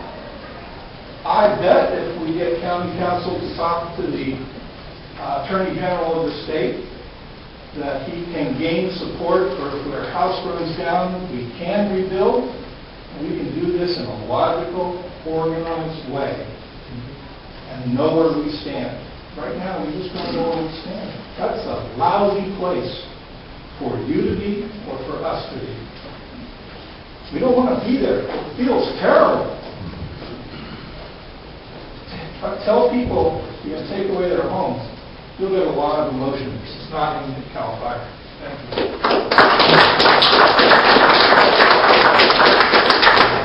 Before the next speaker, I'd like to make one observation, which is that sometimes it's helpful at a moment where we need to reach agreements to use our ears carefully. And my listening to the CAL FIRE spokesman heard the words, "there is no cap," so long as it can be mitigated with the words, consistent with the words, same overall practical effect. So I think that we are in a moment where I'm hoping that this board will discuss that aspect of interpretation and help lend answers to people in this room who have raised a lot of good questions. We're going to need to get to that moment during the course of this session so that we can take this input and try to turn it into a practical application of the legal context that we find ourselves in. And I'm looking forward to that shortly. If there are new issues to bring up, I would invite those to be done at this time, but we're beginning to maybe repeat ourselves a little. We've heard you, I'm sure. The question is, how will we interpret this? How will we take this and turn it into policy? Which I hope we will have some time for today, because I think you need to hear our thinking on it, and we need to hear staff's answer to the very significant questions that have been raised here today. So I just want to ask the audience, which we only had, I think, 7 hands to speak at the outset, but we are now beginning to run into a time issue because we have a closed session that needs to resume at originally scheduled for 3:30. I'm going to move that back so that we can give adequate attention to this subject, but I want to make sure that we will be hearing either new things that we need to consider or get to the point where we can begin to answer the very profound questions before us. Just a point of clarification, the mitigations provided at the last meeting that were developed by the fire chiefs in writing stated anything greater than 23%, very unlikely to be able to mitigate. Those are their words, not our words. Okay. And therefore, we interpret that as a That's a fair comment. Yes, sir. John Ellis from Arnold. I just listening to the comments, I agree with you. It's really great comments. One of the things I'd like to throw in, there's been some talk about wildfire versus structure fire, and I think I'm not an expert, but I have lived through the Darby Apple fire and I've lived through the Old Gulch fire. In a wildfire scenario, I think all bets are off. I don't think driveways are an issue. I think we're talking about structure fires here, and I just think that should be something that you should consider when you're deliberating this. Wildfire's coming, you know, it's only anyone's guess what's going to happen. So I just wanted to point that out. Thank you, Councilman.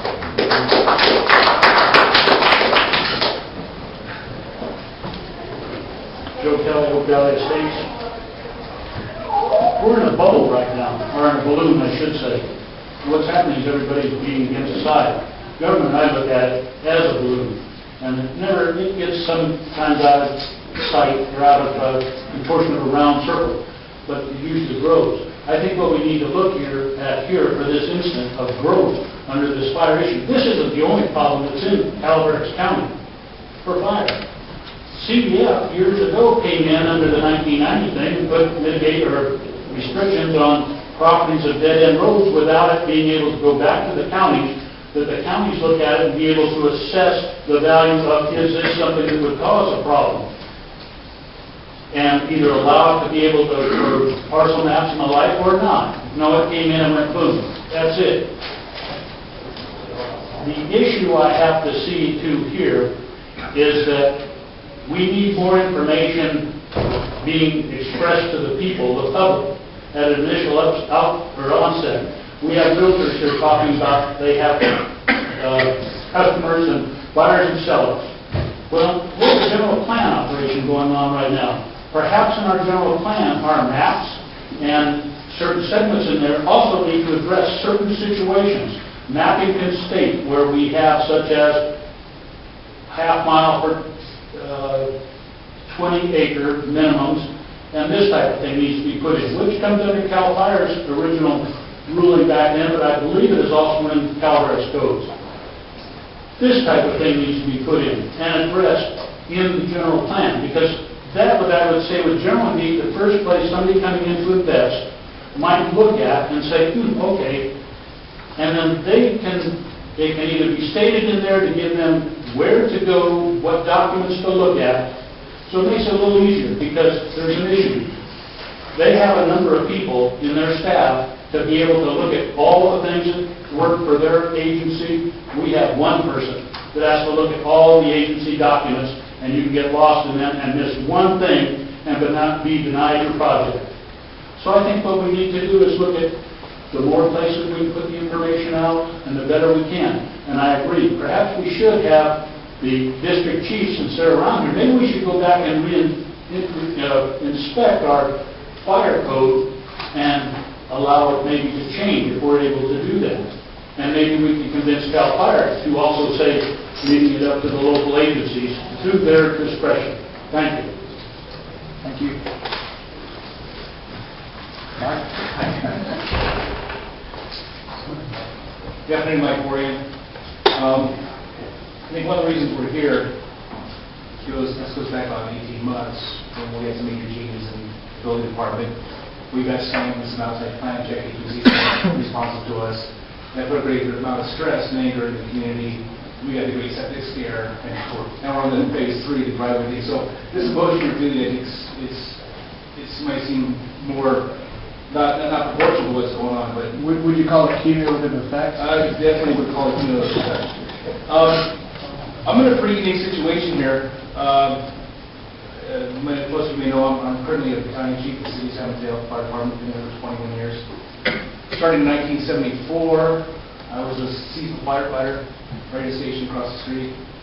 I'm a strike team leader. I visited Malibu. I was in San Diego recently. I fought the Garvey fire. And I'm also a builder, or involved in the building industry. I'm a home designer, involved with the Calaveras County Builders Association. So I see both ends of it. A couple questions. The first question is, are we going to continue the way we have been doing business? It's not for me to answer. I personally don't think so. But even if we do, it's going to be a temporary effect. So what I like to do is control what's going to happen in the future. And I'm very interested in seeing these mitigating factors. I got a copy of them that weren't provided at the meeting of an hour last week. It's a good start. It's a really good start, and I don't want to see it codified because every situation is different. So I think what we're needing to do here is let's work on a process to get our permits. So right now, we're stuck in the middle, we don't have a process. And there's been a lot of inflammatory things said both sides about this, and so here we are. And I'm sure it's missed, but I have my points here. Driveways, the brothers in the fire service, I'm sure we've all ordered each company's not to go with dirt driveways, some more flat. I did down south in this town of Ramona last October, I saw houses burn in the safe zone. So it's just one part of the whole picture here. But I'm going to stand on myself. But what I like to see is to move forward with mitigating factors and develop a process that we can get our plans through. Because right now we don't have one. And there's a couple of people here that give examples of just how tough it is when you're told no and you don't know where to go and come back and you're told no again and go back and back. So guidance from the governing board I think would be welcoming for me and might go on the ways to alleviate a lot of the fears in the audience. Thank you. The question? Oh. Thanks, guys. Thanks. All right.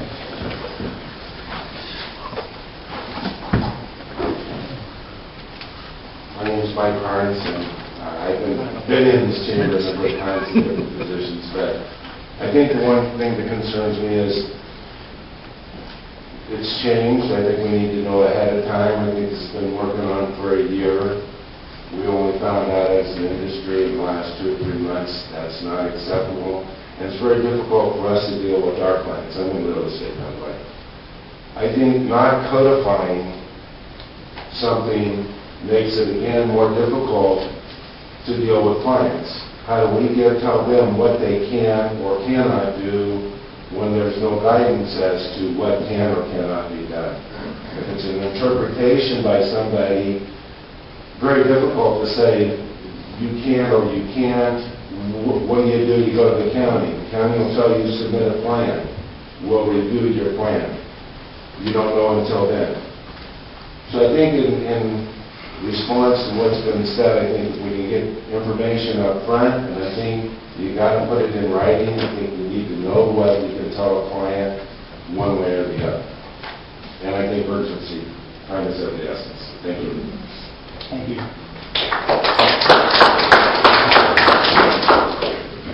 Is there any further public comments on this topic? Just kidding. I heard for a recidivist, but not a quadricidivist, or whatever you call that. Thank you for your discretion. We have one more. My name is Gary Nelson, and I was raised by Charles Culver, who was head of all the U.S. Department of Forestry firefighting equipment east to west of the Mississippi. I also manufactured tenders myself, and actually ran and owned and operated them in District 5, Northwest Territories. I fought many fires. I ran my equipment over steeper grades than 35%. Was carrying 2,000 pounds of 2,000 gallons of water, 200 feet of 2.5-inch hose, and 200 feet of 1.5-inch hose, plus accessory couplers to hook up to other trucks and stuff. I never ever had major problem with turning around, going around stuff. I was always off-road and stuff. I had drain valves, front and rear tanks, so you can always evacuate your tanks completely. So that's another issue. I had batten springboards which held my hoses down, which allowed you still to vacate the hose as the truck was moving, but they wouldn't fall off on very high inclines and never drop the hose. I think that there might be an issue here to look at upgrading equipment, and for lack of a better term, I don't understand why we're running under equipment in mountainous terrain area. Most communities I've been through, I grew up in Genesee, Idaho. We only had 2 streets at the level. Most streets ran between 23 and 27% grade, and there was 14 that went that way. So I'm kind of amazed to this thing on 21% grade, because there's many other ways to resolve this issue. To put the valves in the valve, the front and rear tank, going around $250. So there maybe possibly we should look into the issue of upgrading the equipment to resolve some of these issues. In the mid-90s, I built a track. I worked for Stamp Pacific. I built a track of 78 homes in Monrovia, which is a mountain community. In all the areas where we had issues like this, it was required that you put in water sprinkler systems. that eliminated a lot of problems in that area. So there are a lot of different angles here, and I see people butting heads on this thing of the incline, and really maybe we should be looking in different directions to resolve this issue. That's what I'm saying. Thank you. Would anybody else like to approach the podium? Sit down, Doug. One more. I just want to clarify why we have flatline equipment up here. If you want mutual aid service in your community, you provide it to somebody else. And that's why we come up here, Santa Clara County, San Mateo does, all the agencies in the state of California, which is the #1 mutual aid system in the United States, is right here in California. So that's why we do have flatland equipment up here. And we don't lose our hose beds. You know, there's 3 ways to load a hose: flat load, horseshoe load, and accordion load. And depending on your topography in which you operate in, you change those hose loads. So those kind of comments, they just don't make it.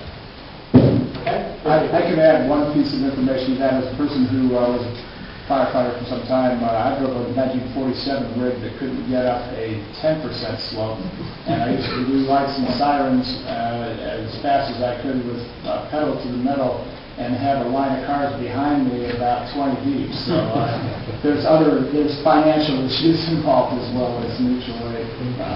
Yes, sir. I wasn't degrading the assistance of I just want to explain. I'm a kind of myth.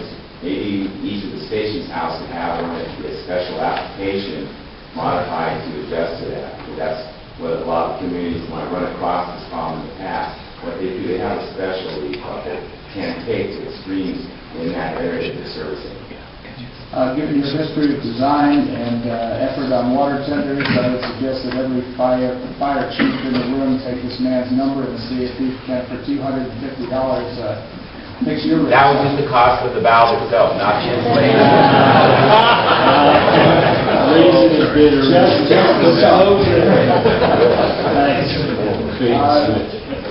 All right, I'm making a last call for public input before we take this back to staff for answering the questions that came up, and finally to the board for...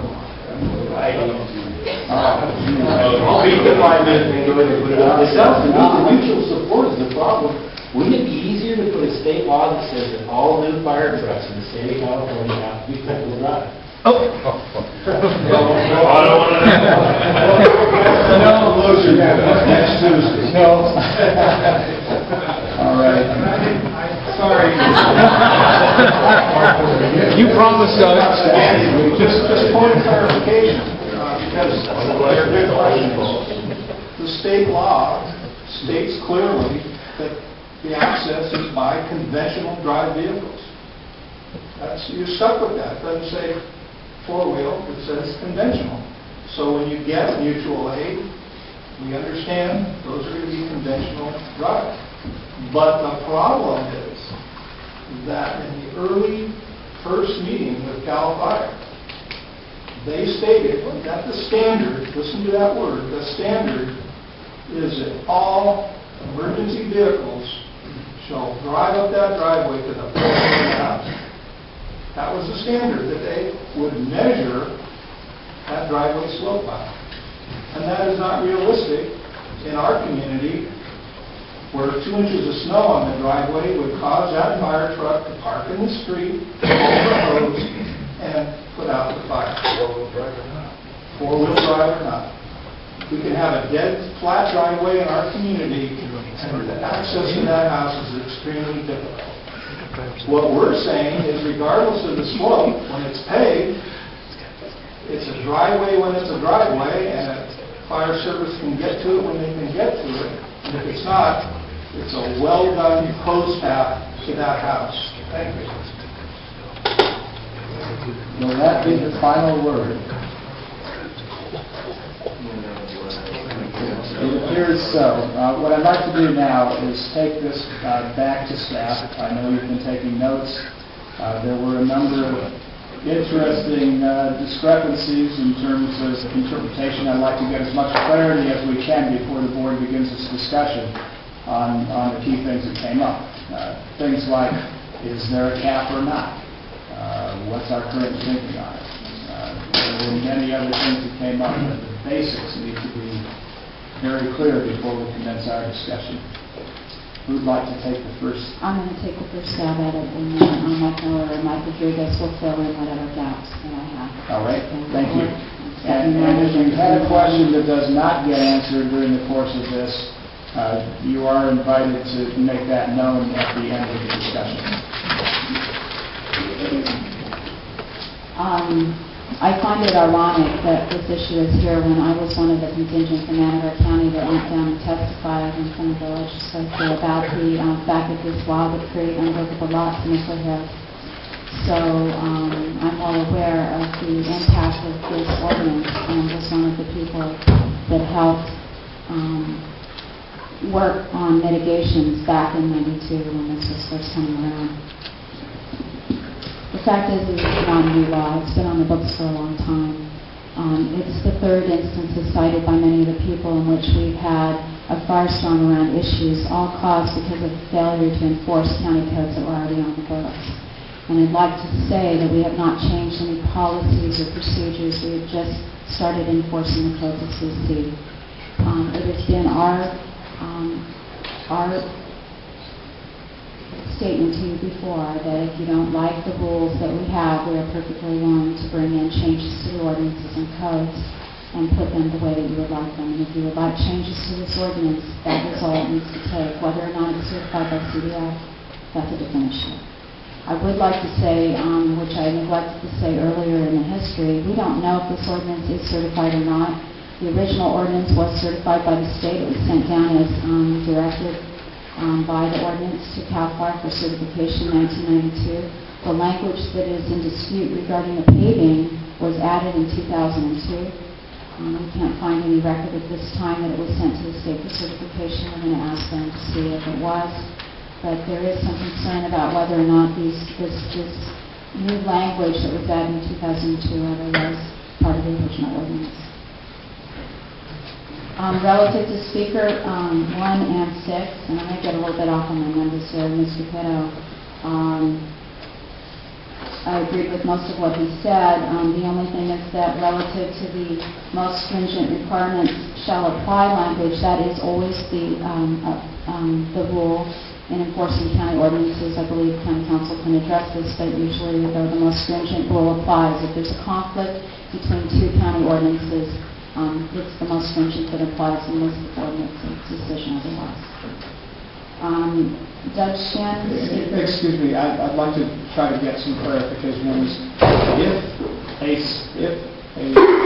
We're talking about two county ordinances. I understand, but if one is coming after, is enacted after the other and refers to the same subject matter, wouldn't the most recent tend to prevail and imply that there needed to be cleanup between the two? Unless there's been a change in legal opinion. We've been told the most stringent applies. We're supposed to make sure we don't put those consistencies into the books, but they happen occasionally. We've always been told that the most stringent enforcement or code applies. We'll go back in and try to fix it later. We've had a few instances of that as well. It would be my hope that when we find such discrepancies, which we're finding plenty of in this county, due to the historic way we handled our paperwork, that when we find these, I would like to see this come before the board for some kind of review so we can reconcile our conflicts rather than live with them and have whimsical or different types of interpretations coming from people who have different pieces of that information. That is our normal policy. Good. All right. Mr. Shin, Speaker 2, 10, 19, and 25. I got down on here. The Citizen Committee really wasn't a board-appointed committee, and I want to make sure that everybody understands this. This was a group of people that were invited by Supervisor Callaway to attend a meeting with the fire chiefs and the local agencies in Cal Fire and try to listen to their concerns and resolve it. But there was no Citizen Committee that represented the entire county or all of the stakeholders that may have been involved in this issue. So I just wanted to have that on the record. Again, this issue came up because of things I was hearing from my staff and from members of the public relative to slope issues. CAL FIRE did not complain to me about the slope issue. However, the slope issue did come up when we had our meeting.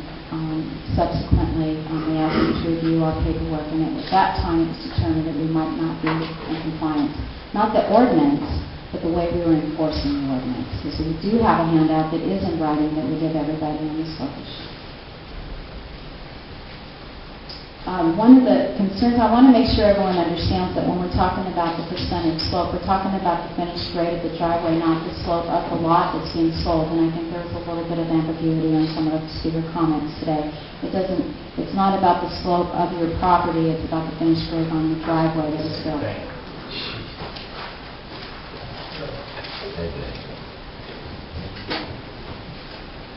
Again, Mr. Shin's comments, we do not know if this latest version of the ordinance was certified or not.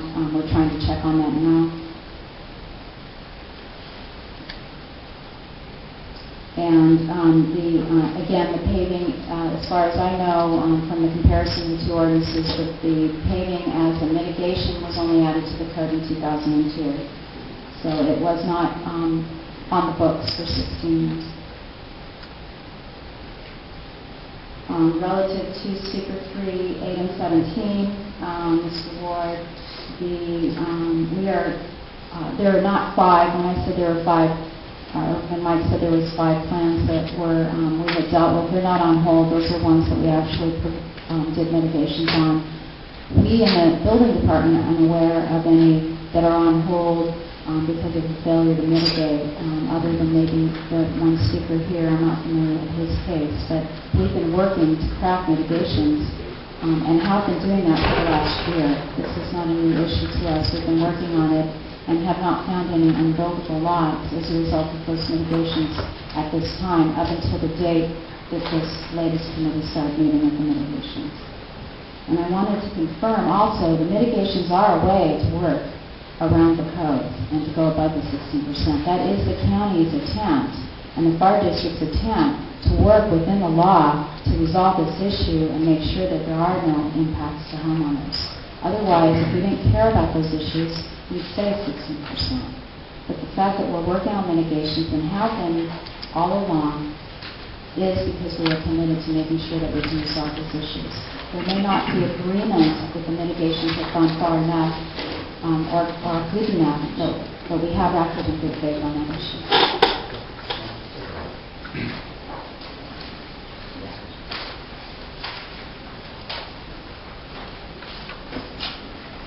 I'll draft a letter when I get back to my office, unless directed not to by the board, that says we will issue a building permit for any house that burns down to rebuild an existing footprint. Want to say that again? I will issue a letter when I get back to my office, unless directed otherwise by the board, that says we will issue building permits for any house that burns down in an existing footprint. We have an opinion from council that we're allowed to do that until such time as the board or the state notifies us otherwise. That would be our guidelines. If he's sending something to the Attorney General, but caveat. Yes. Unless the state directs us to do otherwise. Okay. Thank you. I hope that settles some of that issue down. That's going to be one of the big questions. Can we clarify that? I mean, that was a question. One of the concerns is that if your house burned down. It was repeated over and over again, asking for a statement from the Board of Supervisors. I would like to go on record as saying that I would wholeheartedly endorse that. I would want that to be a requirement. It's not even remotely logical that you wouldn't be able to rebuild on a parcel that had previously had bona fide approved building structures. While it's outside of the order of business, I would at this time hold the Board of Supervisors so that we can answer one of the questions that was raised directly to us on that topic. Russ has already kicked it off. Are there other supervisors who wish to weigh in on that? I agree with Tom, just with that copy. Otherwise, we're going to get back into the same position. It's fine with me. That's the policy that's been stated by representatives, by staff in this county. At least 2 meetings that I've attended so far, so I don't know why it wasn't heard by others in attendance, but since it's already been stated more than once, no reason to change my mind at this time.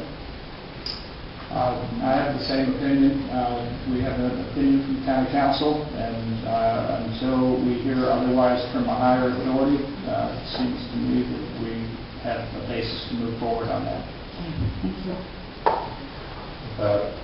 You want to do the letter without any conditions, is that what you're saying?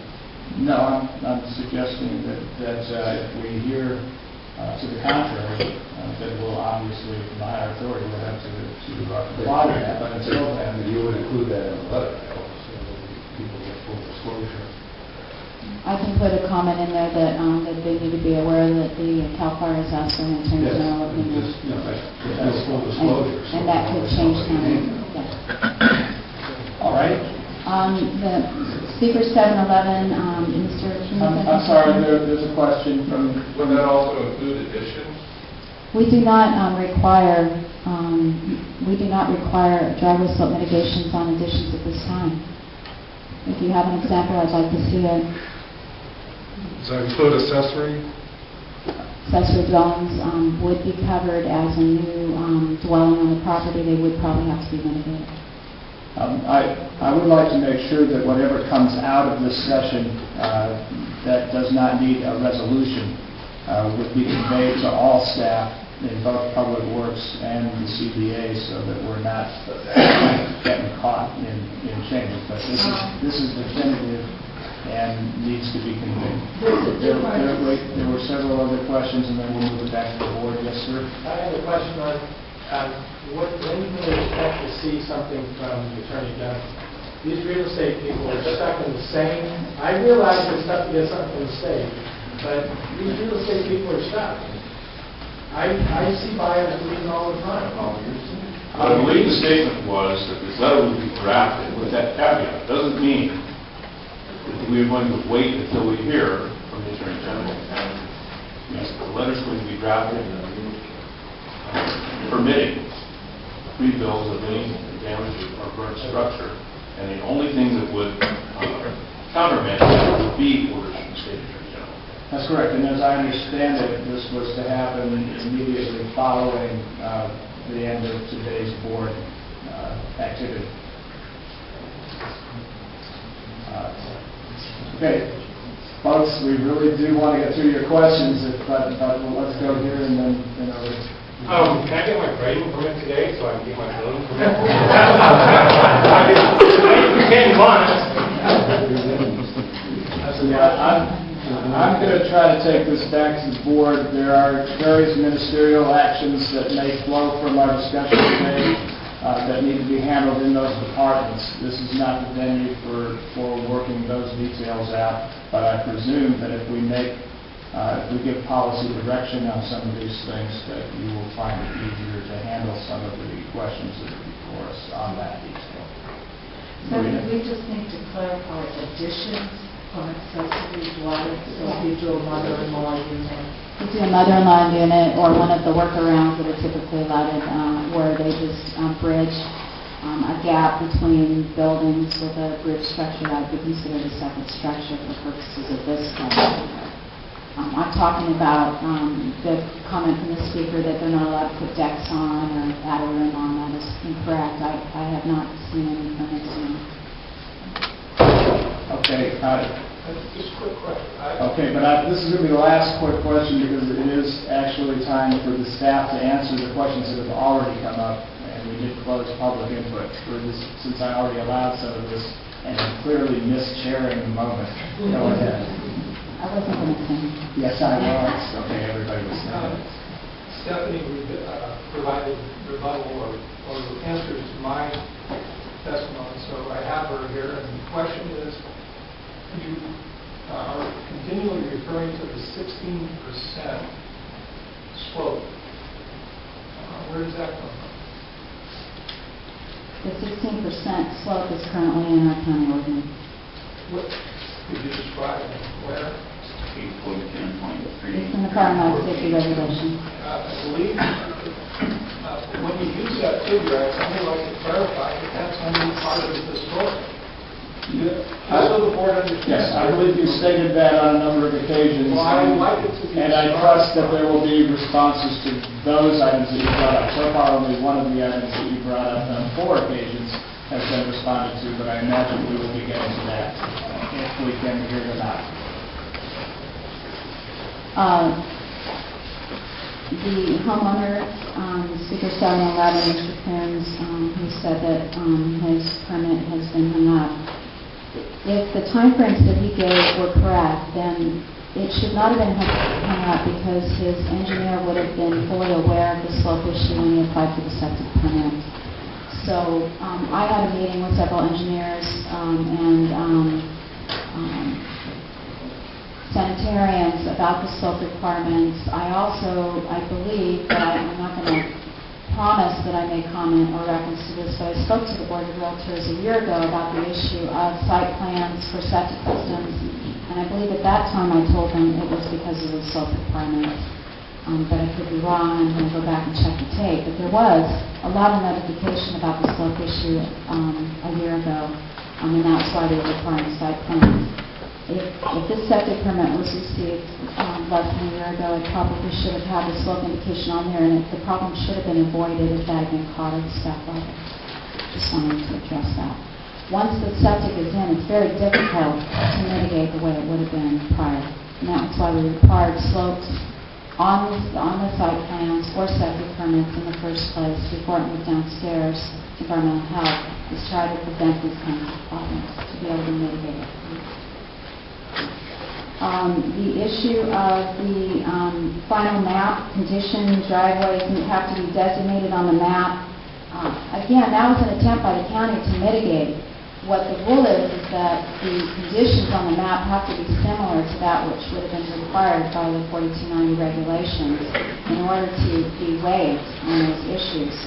We have taken that to mean, because we have to implement that even if there is no condition on the map, if a driveway is noted, and now I will confirm, or if a flagship lot is that clearly intends to have the driveway on it, we're saying, well, we're going to assume that it was understood that these were steeper slopes and that they were part of the map that was required.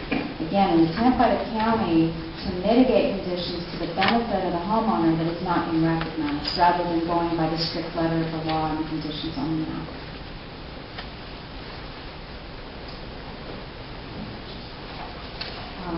That was speaker number 7.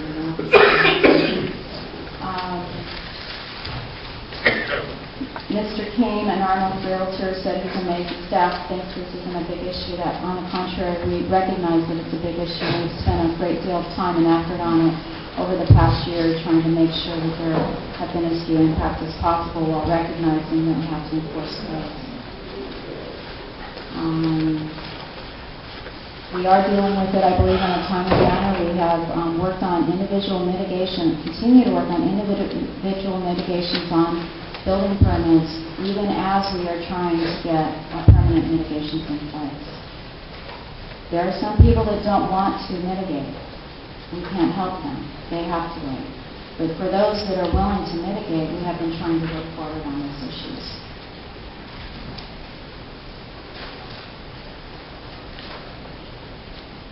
I'm skipping over the duplicate issues. I just want to reiterate that the current relationship with CAL FIRE and the county fire districts, I believe, is very good, and we are working well together. The references to past relationships were prior to the last 2 years.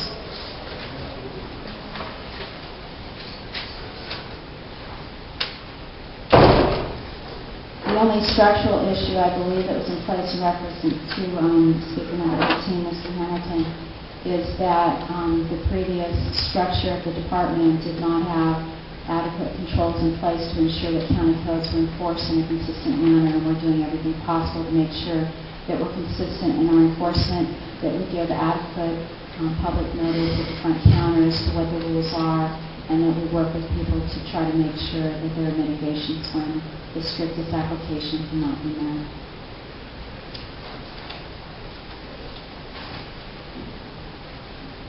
I agree with Speaker 21, Mr. Kelly's comments about this is an issue that also should be addressed in the general plan and will be as part of the safety element.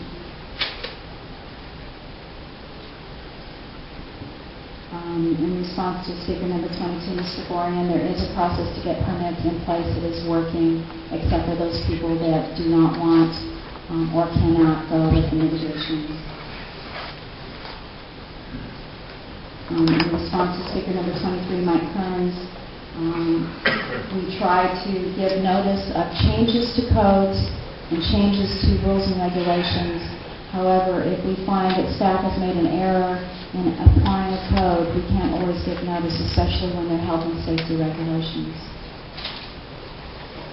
This has been most apparent in the septic system area, where we couldn't allow certain things to continue because of the health and safety issues. I cannot address speaker number 24's questions about why we're running Flatlander equipment. That would be a technical issue for the fire department. I can take that one.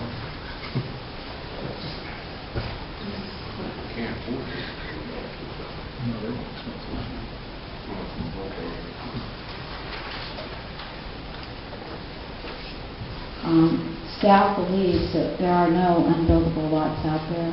There may be lots that will cost more to develop than originally anticipated. That is a different issue.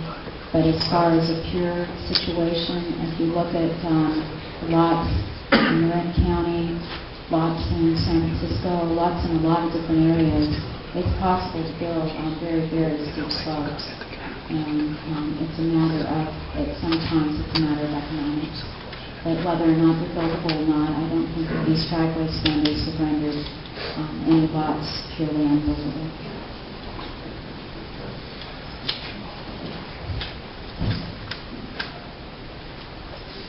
We would support the board looking at other mitigations and treatments such as sprinklers. However, I guarantee that will be another hot button issue. They're costly. They will add to the cost of the building. Some people don't want them in their homes. And so it's not something that I would suggest we look at lightly, but something that perhaps if there was some kind of committee set up for fire safety issues, which I would say more so than driveway standards, but if you wanted a blue ribbon committee on fire safety issues, that information would be useful for us in moving forward on code changes if we wanted to do that, or in for using the safety element in general plan.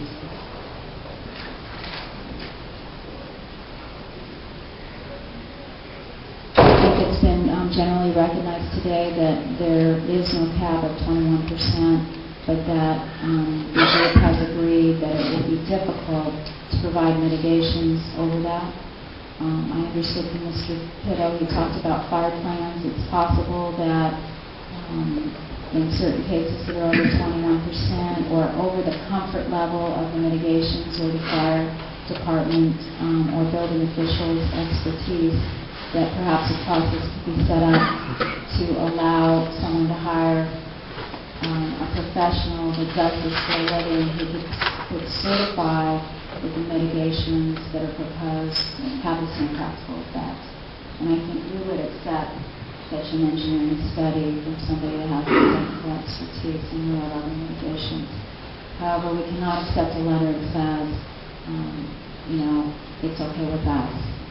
We do have to have what the mitigations are and why they need to be.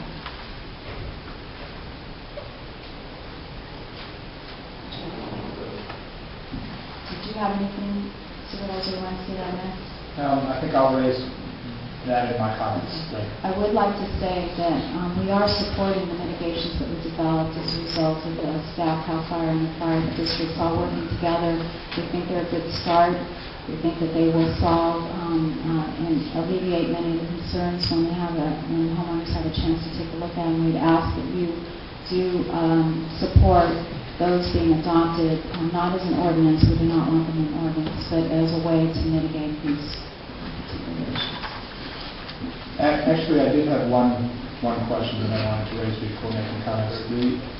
There seem to be somewhat different opinions in the room about whether the sole focus on paved driveways over a certain elevation or a certain slope was adequate to mitigate, is it a one-size-fits-all? My thinking on this is that it's real different in different places. So for instance, where there's a lot of snow, I'm not sure that paved driveways are necessarily the best access in anything. Well, there are a certain percentage of paved roads, nothing's either, so you're right. So what I'm assuming is that staff believes that there's a need to have a broader set of choices in mitigation so that they can fit the particular circumstances rather than try to narrowly deal with it only on pavement. That's absolutely correct. We broaden the way that people can mitigate their property. Well, that would remain for discussion. I'd like to try with a 5-minute timer. Be my guest. I'd like to bring up a couple of things quickly. The unbuildable lot that we've heard so much about is frankly related to people who buy a house plan and then go looking for a lot. They tend to drop the house on top of the lot. And what we've been trying to tell people in the last few weeks is you may have to go out and design your septic and design your driveway and then design a home to the character of the lot. And that takes people out of this unbuildable element. It's simply not easy enough to just drop a house on top of the lot to build to. I will speak to you as your interim director, former regular director, a resident of Arnold, former structural firefighter, and rescue firefighter. I own a lot in Arnold. I paid $10,000 for, not $2,000 in 1992. It's a half acre. Under our current code, it's probably going to be a little tough to build on. The house next door is also my house. It's on a little over a half acre lot. It's got a 21.1% slope on the driveway. All the issues today have been focused on firefighting. I think it's safe to say that the other issues that we haven't focused on that should be considered in the deliberations are the fact that you cannot drive a car up or down a 21% slope driveway when there's more than a half-inch of snow on it. I have attempted it many times. I know on the weekends when my snowplow crews work, there are cars parked on the roadways throughout Arnold that cannot access driveways upslope or downslope.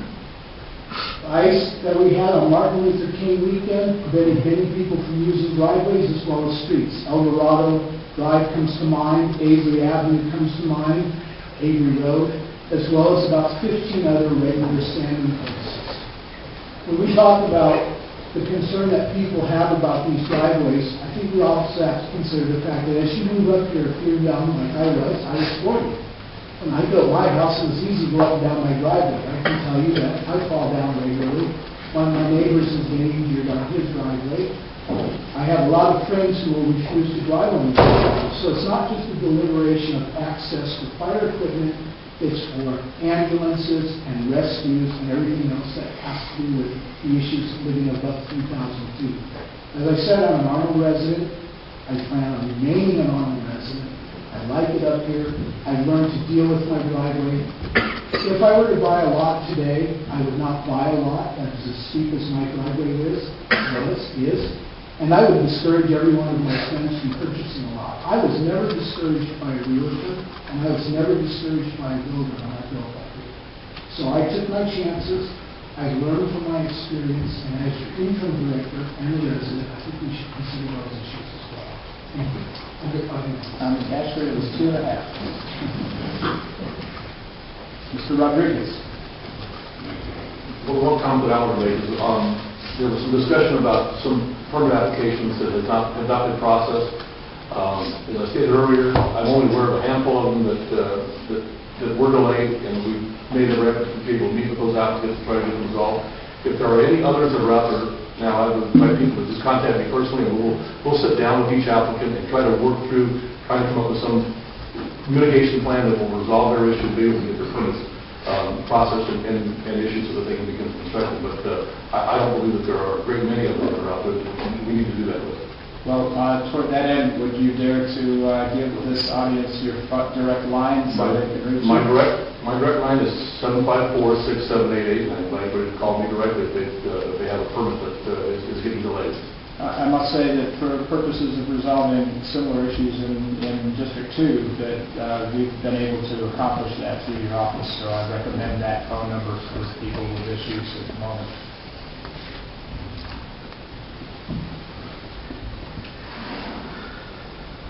All right, if that's it for the staff comments. I believe there was one quick question. When you bring up the issue of driveways above 3,000 and relevancy of the incline, if you also address the special applications of heated driveways and special materials that work with that also? Thank you. Okay. Would staff like to comment on heated driveways or other technologies? That was discussed when we were going through some of our mitigations, that all that wasn't listed in, I don't believe it was listed in our list of mitigations. That's one of many others, just as the sprinklers and standpipes and additional hydrants could be proposed mitigations that we would consider above and beyond what we've included in our list. Right. I will be polling the board, by the way. There were a number of mitigations that were suggested by members of the audience, and I'd like to engage board sentiment just as foreshadowing for our discussion shortly to arrive. One clarification in regard to Ms. Reno's and Mr. Miller's comments about how I think actually it's Mr. Miller's, how the house should be designated, the driveway should be designated, and everything should be considered. Well, the property in question in 07, it was profiled. The driveway was flagged. The septic system was approved. The design was approved. It was stamped by the county. This is in 07, and a septic permit was issued. It doesn't get much more thorough than that.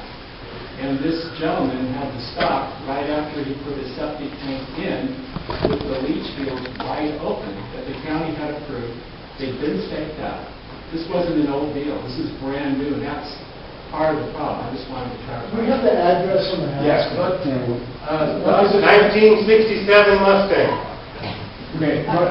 What I would like to suggest is for those things that are follow-ups to this, you just got a number that I think is a very helpful number to use, and I would suggest that after this meeting you use it appropriately, because we're not going to be able to solve each one of those here today, but you've got excellent staff.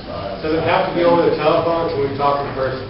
I believe that if we could finish by 5, that you might be able to actually catch him in. I would say that Mr. Rodriguez is part-time contracting with us, so you need to make an appointment to make sure you don't waste a trip. All right. And let me correct myself. That would be by phone. My suggestion would be that you check his exit and make an appointment. Fair enough? All right, this is the moment where we need to hear from the board on your thinking about what you've heard today. Who would like to, actually, I'm going to call on one person because most of them seem to come from that district. Maria, would you like to start this off?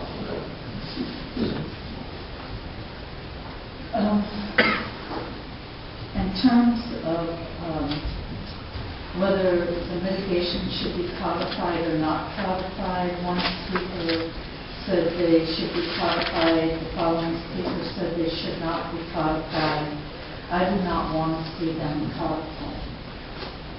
And the reason is, as you mentioned, there could be other options, such as what Mr. Morris said about the standpipes. They use those in Bear Valley. Whether we include sprinklers or don't include sprinklers, that could be an issue. Dry lines have been discussed. There's many permutations of what could be used, and those people in the field have the best handle on that. So I don't want to see the mitigations codified. What I would like to see, I'm not sure if it came up, I apologize if it did, but what the protocol is going to be. A builder comes in with plans. At what do they go to their respective fire chief first and then come to the building department? Does the building department move that through the process to the respective fire chief? Public Works involvement is only with drainage and grading, if I'm correct, Mr. Miller. So you are not involved with the slopes of driveways, only with the grading. So I think the protocol for how this is going to work and what the building community needs to do is, needs to be clarified. I believe our public policy needs to be objective, clear, and concise, and I think that's been addressed by Mr. Shin on several occasions and Mr. Ward. I am disappointed that there was no letter from CAL FIRE in a written format so that we could follow the train of how this is going and specifically what is or is not wrong with our code, if anything. I'm not sure in listening to staff or the public that there's anything wrong with the code. It's been in the application of the code that has been the issue. So the application of the code needs to be clarified.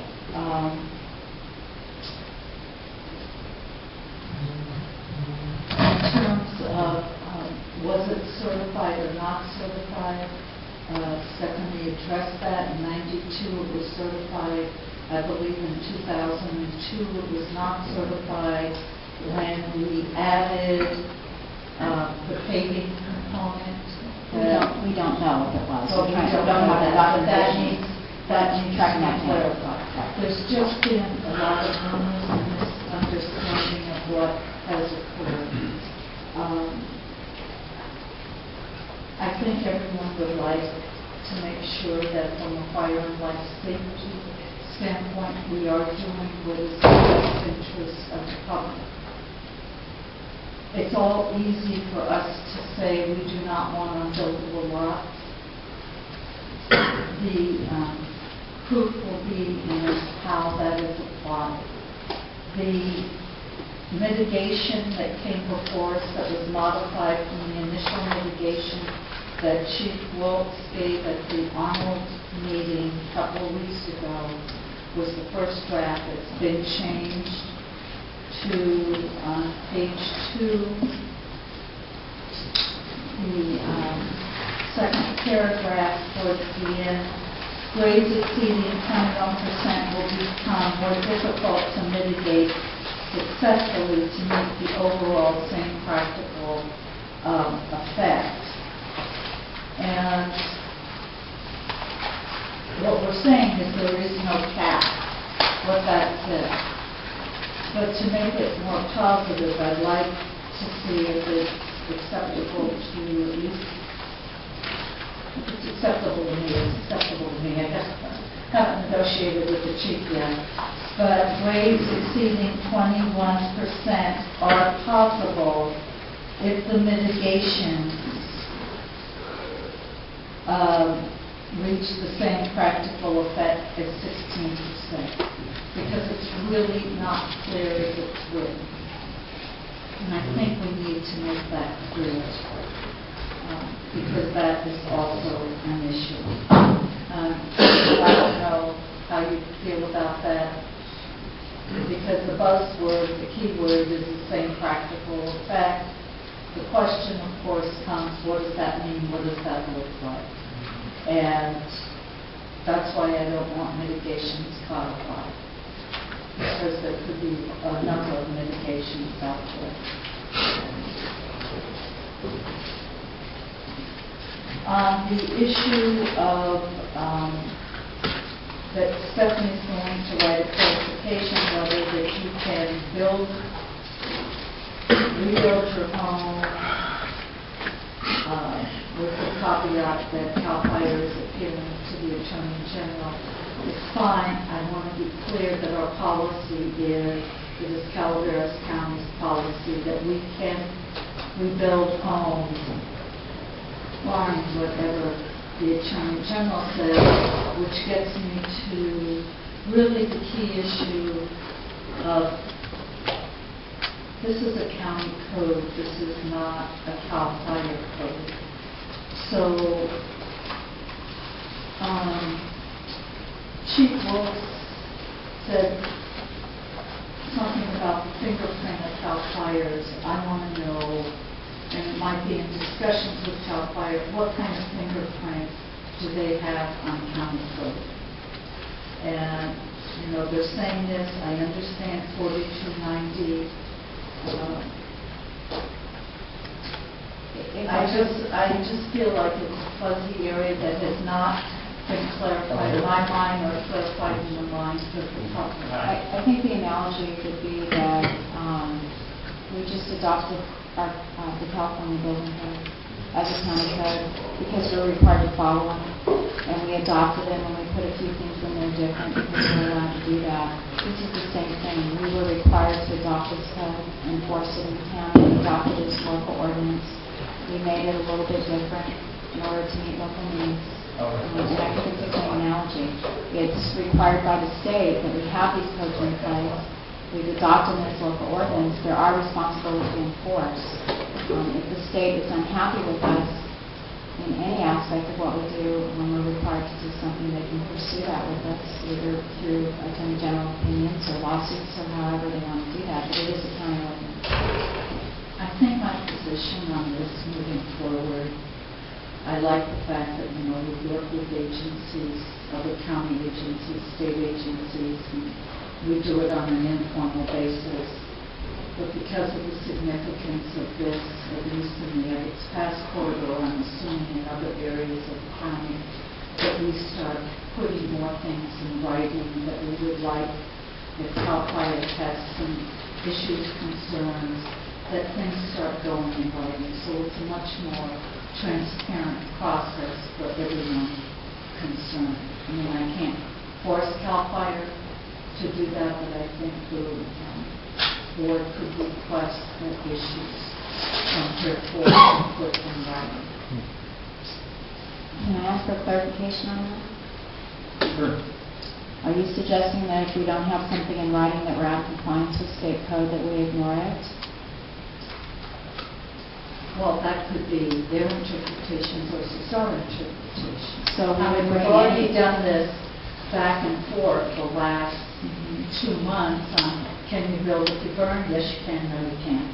We've already done a maximum of 21%. No, now there's no cap. And, you know, what's in the past is in the past. I think it's clarified. But I think as we move forward, if CAL FIRE or any agency wants to take umbrage with the code that we have, that should be in writing. It's become too much of a rumor mill. And the issue, of course, going back to Mr. Shin's comment, and I appreciate how you discussed how it got started, but the fire was way ahead of what the issue was. And we can't force them to, but I think we can recommend that they do. And I'd look forward to support on that. Okay, well, we'll certainly be following on that question and on other things. Are there other board members who wish to weigh in? I have some questions. First, a clarification, if you would, Stephanie. As I understand the code, and it certainly stands to be corrected, I haven't sat in on any of these stakeholder meetings or any of the early meetings. But as I understand county code basically says that you should not have a private way in excess of 16%. Is that correct? That's my understanding. And then it says above a certain elevation, 3,500. 3,000 feet, it should not be in excess of 13%. 12%. And then, so let's hold on to those two numbers. And tell me now, please tell me, how is it interpreted prior to the new interpretations? And what is the new interpretation, and how is that inconsistent with the prior interpretation? There hasn't been any change in our interpretation. We have always done modifications on those up to the point where we felt comfortable. What happened again is that when responsibility transferred over to Public Works, CDA wasn't clear in communicating to Public Works that there was an ability to modify. Above 16%. Above 16%. And so the first set of group of plans that went through got stopped because they didn't meet the 16%. So that's where the change of policy came when we transferred it to Public Works, and Public Works took the code and applied or enforced it basically as worded, because the mitigations weren't encoded. Yes. Okay, then where did the mitigation come from that says you can go from 16% to 21% with paving? Was that just The previous administration had a blanket if you can go up to 21% if you pay. It's not correct. No, that's not right. 4290. I'm trying to get some. It was actually put in county code, it's in 4290, and I think that. So 4290 said you could mitigate by paving and go to 21%. I believe you asked me what the interpretation. No, it doesn't. Okay. I believe you asked me where the interpretation came from. Yes, it went from 16 to 21 as a mitigation. They were paving being the mitigation. Yes, it was just a blanket. You could go up to 21. That was what our inspectors understood, is that you could go up to 21% with paving.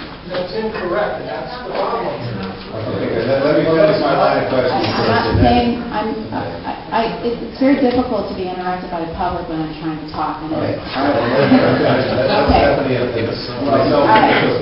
trying to answer the questions. This is not a question, and then after that's done, we will, if there is anybody else that has information pertaining to this, they're welcome. I'm trying to answer the questions that are asked. I was not asked what's in the code. I was asked how our interpretation, why we were doing it. Because it's not in the code, yes. Is that correct?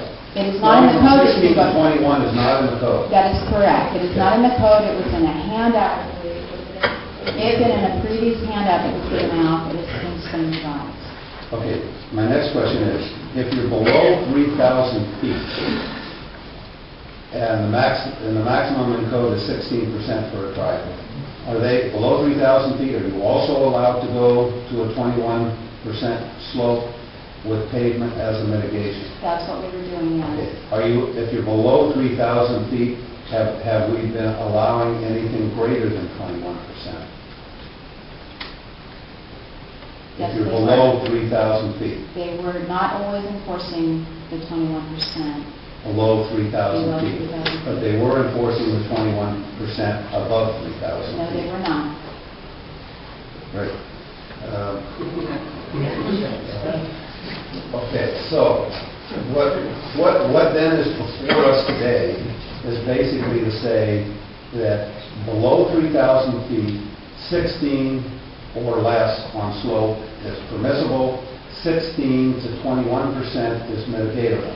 And above 21%, if you can mitigate it on the same basis as above 3,000 feet, with special mitigation that may be difficult and not either economically achievable or physically achievable? We're actually, what the mitigations that have been proposed would allow for the first time for us to go above 21% if we can prove the same practical effect. Yeah. Okay, above 21%, is there any difference between above 3,000 feet and below 3,000 feet? I would Or say the yes, mitigation there the is. same? No, it would be different because of the issues with snow and ice.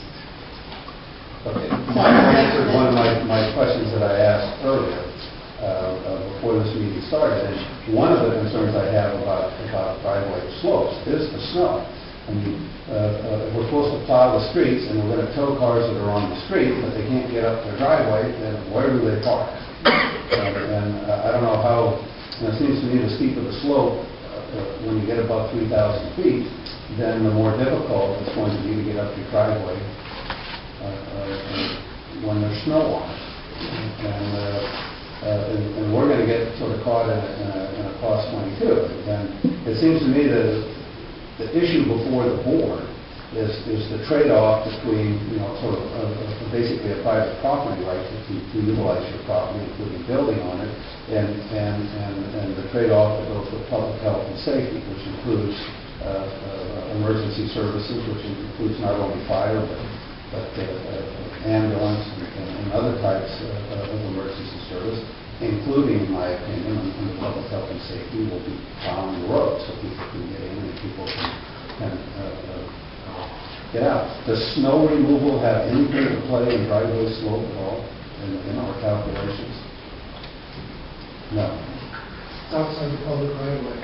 What? It's outside the public right of way, it's only plow within the public right of way. Okay, but we still have the rules that say you can't park on the road. You can't park on the road and walk up your driveway because it's covered with snow or You ice. can't even leave your car standing by county code on the roadway during snow plow operations or on the adjacent right of way. Well, considering all the snowfalls I got where we didn't plow this winter, that doesn't seem to be a problem. I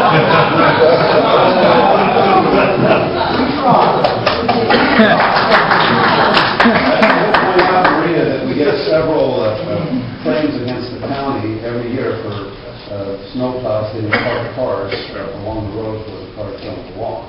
So I think we always report it. I don't know in the end if we ever pay any, but you know, when the snowplow hits your Lexus, the Lexus owner isn't very happy. But be that as it may. So this can't be in District 2, right? But it's not an Angel's camp.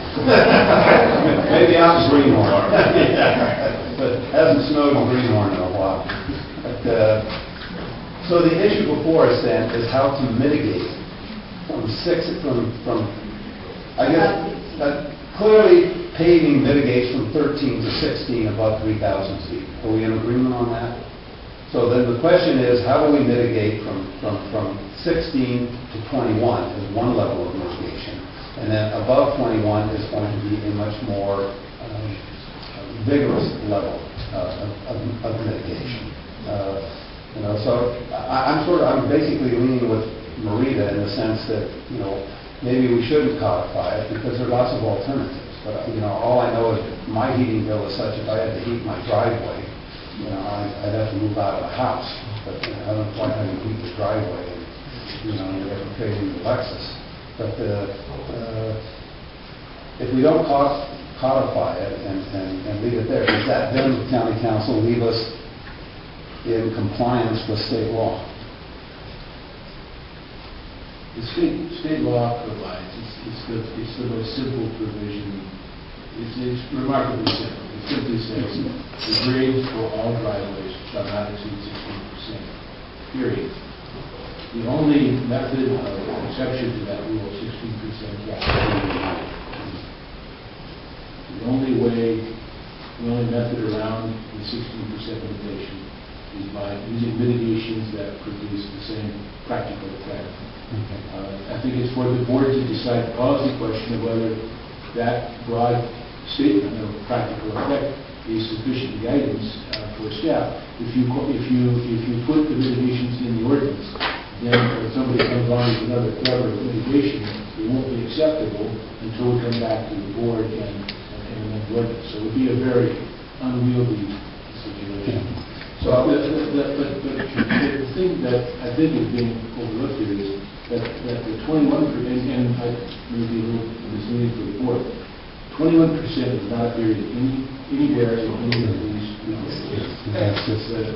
The state law does not contain the state 21%, neither does our ordinance. That sounds like the Fire Chiefs Association felt that at 21% you better look at something more vigorous.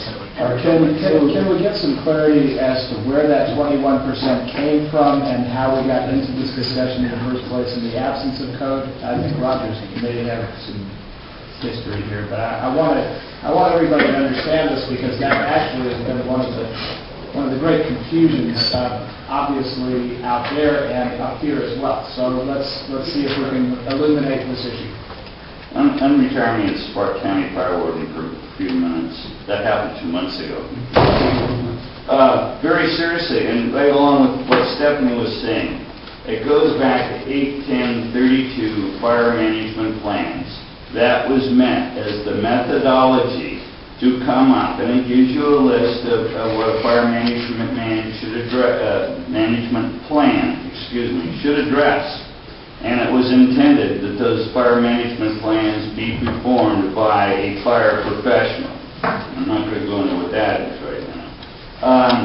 And that was a means to, using a fire management plan, to come up with professional, same practical effect as mitigations to supersede the other matters. And that's why I had an objection to the addition on 81034, Mike said earlier, they don't deal with it, they deal with grades and other things. You deal with maximum lengths of roads, and there's a confusion. I'm just digressing.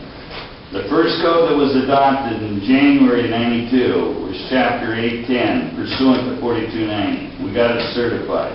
The second code in December of 92 was 1202, which has a note in it that says those sections, subsections footnoted herein by fire, parentheses, comply with the application sections of the Calaveras County Fire and Life Safety Code, etc.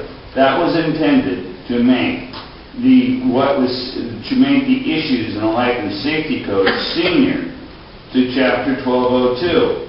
Then when we come along in 2001 and update it, we add the more stringent requirement shall apply, in my mind, precludes you from taking advantage of 81032 fire management plans, which is the only way, and I understand this, it's the only way that you can come up with same practical effect as mitigations.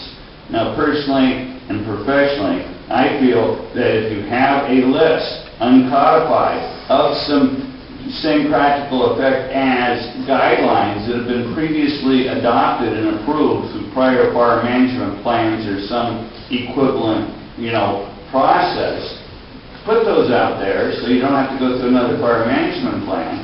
And then when somebody comes along with a new one, just follow 81032, and you might want to clear the code up that it shall be, prepared by a fire professional, and strike that more stringent shall apply in 81034 so it can do what it has to do.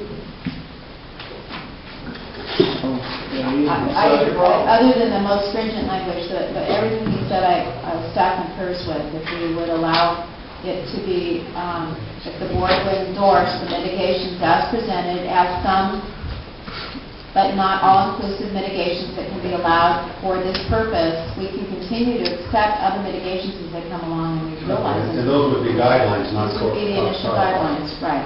It would not be all-inclusive. It would not say, if you don't do this, you can't do it. It just gives some tools to staff to figure it out and be able to apply the question of and that's what we're asking, and all of the fire chiefs, the Fire Chiefs Association, CAL FIRE, and staff, all of the involved county agencies have agreed to these mitigations as a good starting point for mitigations to be allowed for over 16%. All right. While we're trying to frame this, I believe CAL FIRE may want to weigh in on it, and we still are with the board comment, but I think it's important to inform us as we go, so please comment if you will. Real quickly, the 21% is just it was a number that CAL FIRE did, and if you look at the handout, you'll probably have there down there, probably about the fifth paragraph down, kind of explains where that 21% came from. I can read that, or together. That was just specific testing on driveways down in Madera Bossier.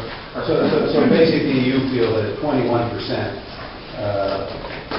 That the mitigation needs to be sort of reevaluated. Yeah, from our testing, 21% was when we ran into some significant problems. That explains where it was a guideline to inform counties that were trying to struggle with this. Is that correct? It was not an edict. It was not a requirement. It was not based in statute. It was based in your research and findings. Yes. Okay. Let me just finish my comments and I'm just about to here. But I am not at all interested in when somebody comes in with a permit to send them to the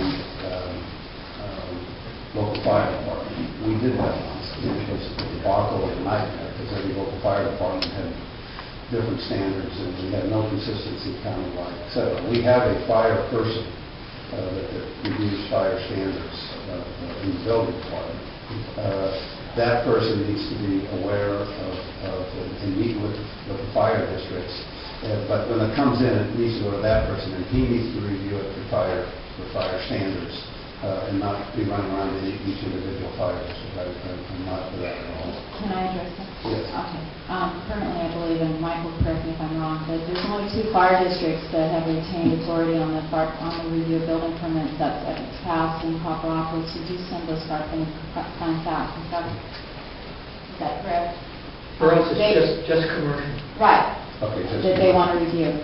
Well, What I had told the fire chief. Residential driveway standards here, so. we're not Right. talking commercial. Unless somebody has more mitigation requests than we feel comfortable doing. Yeah, I mean, whoever's the fire person Right. in the building department needs to have a very good, strong working relationship with all the fire chiefs and the fire departments and get things sorted. But what I don't want is every fire district in the county having a different set of fire standards, and we did that once, and it was not a good situation. Well, that's the beauty of them all buying into the mitigations. But what we have, I went to the Fire Chiefs Association a couple of months ago and told them that we want to actually get MOUs between each of their organizations in the county and CDA to show what it is we're going to enforce on their behalf so that we're on the same page and we don't step on any toes. So we're going to be getting those in place. My own position on this is I'm fine with the mitigation repaving to go from 13 above 3,000 feet to 16%. I'm fine with uncodified mitigation from 16 to 21. And I think at 21, then it should be able to be mitigated if economically and physically possible. But I think those mitigations are probably going to be significantly greater than from 16 to 21. And I think then we should have communications between CAL FIRE and the Fire Chiefs Association and come up with a set of guidelines, which you basically are working on, and you'll have 10 in place. And the like. Lastly, I think when you do mitigations, you have to make sure that they're practical and they're implementable. Now, obviously, if you pick a driveway and make it wider, that's done. But when we started doing the mitigation on residential and the fire mitigation, and we did the fire tenders, and some people did and said, no, we're going to put a 1,000-gallon, 10,000-gallon tank up, and of course, anytime anybody went out and inspected it, it was empty. So it was like, what's the data point of it? And to me, when you say, well, we're going to put in a heated driveway, how do you know that thing's ever going to get heated? I mean, most people would say, well, that's fine, it's a mitigation, but can't ever afford to heat your driveway. So whatever the mitigation is, you have to make sure that it's implementable, and it will remain implementable without having to do an inspection. Because I'm not for going around and doing inspections, but we were pressured at one point on these storage water tanks and mitigation for fire. I don't want to get to that position. So those are my comments. Thank you, Tom. Other board members who wish to comment? Russ? Well, I am struck by a couple of things here.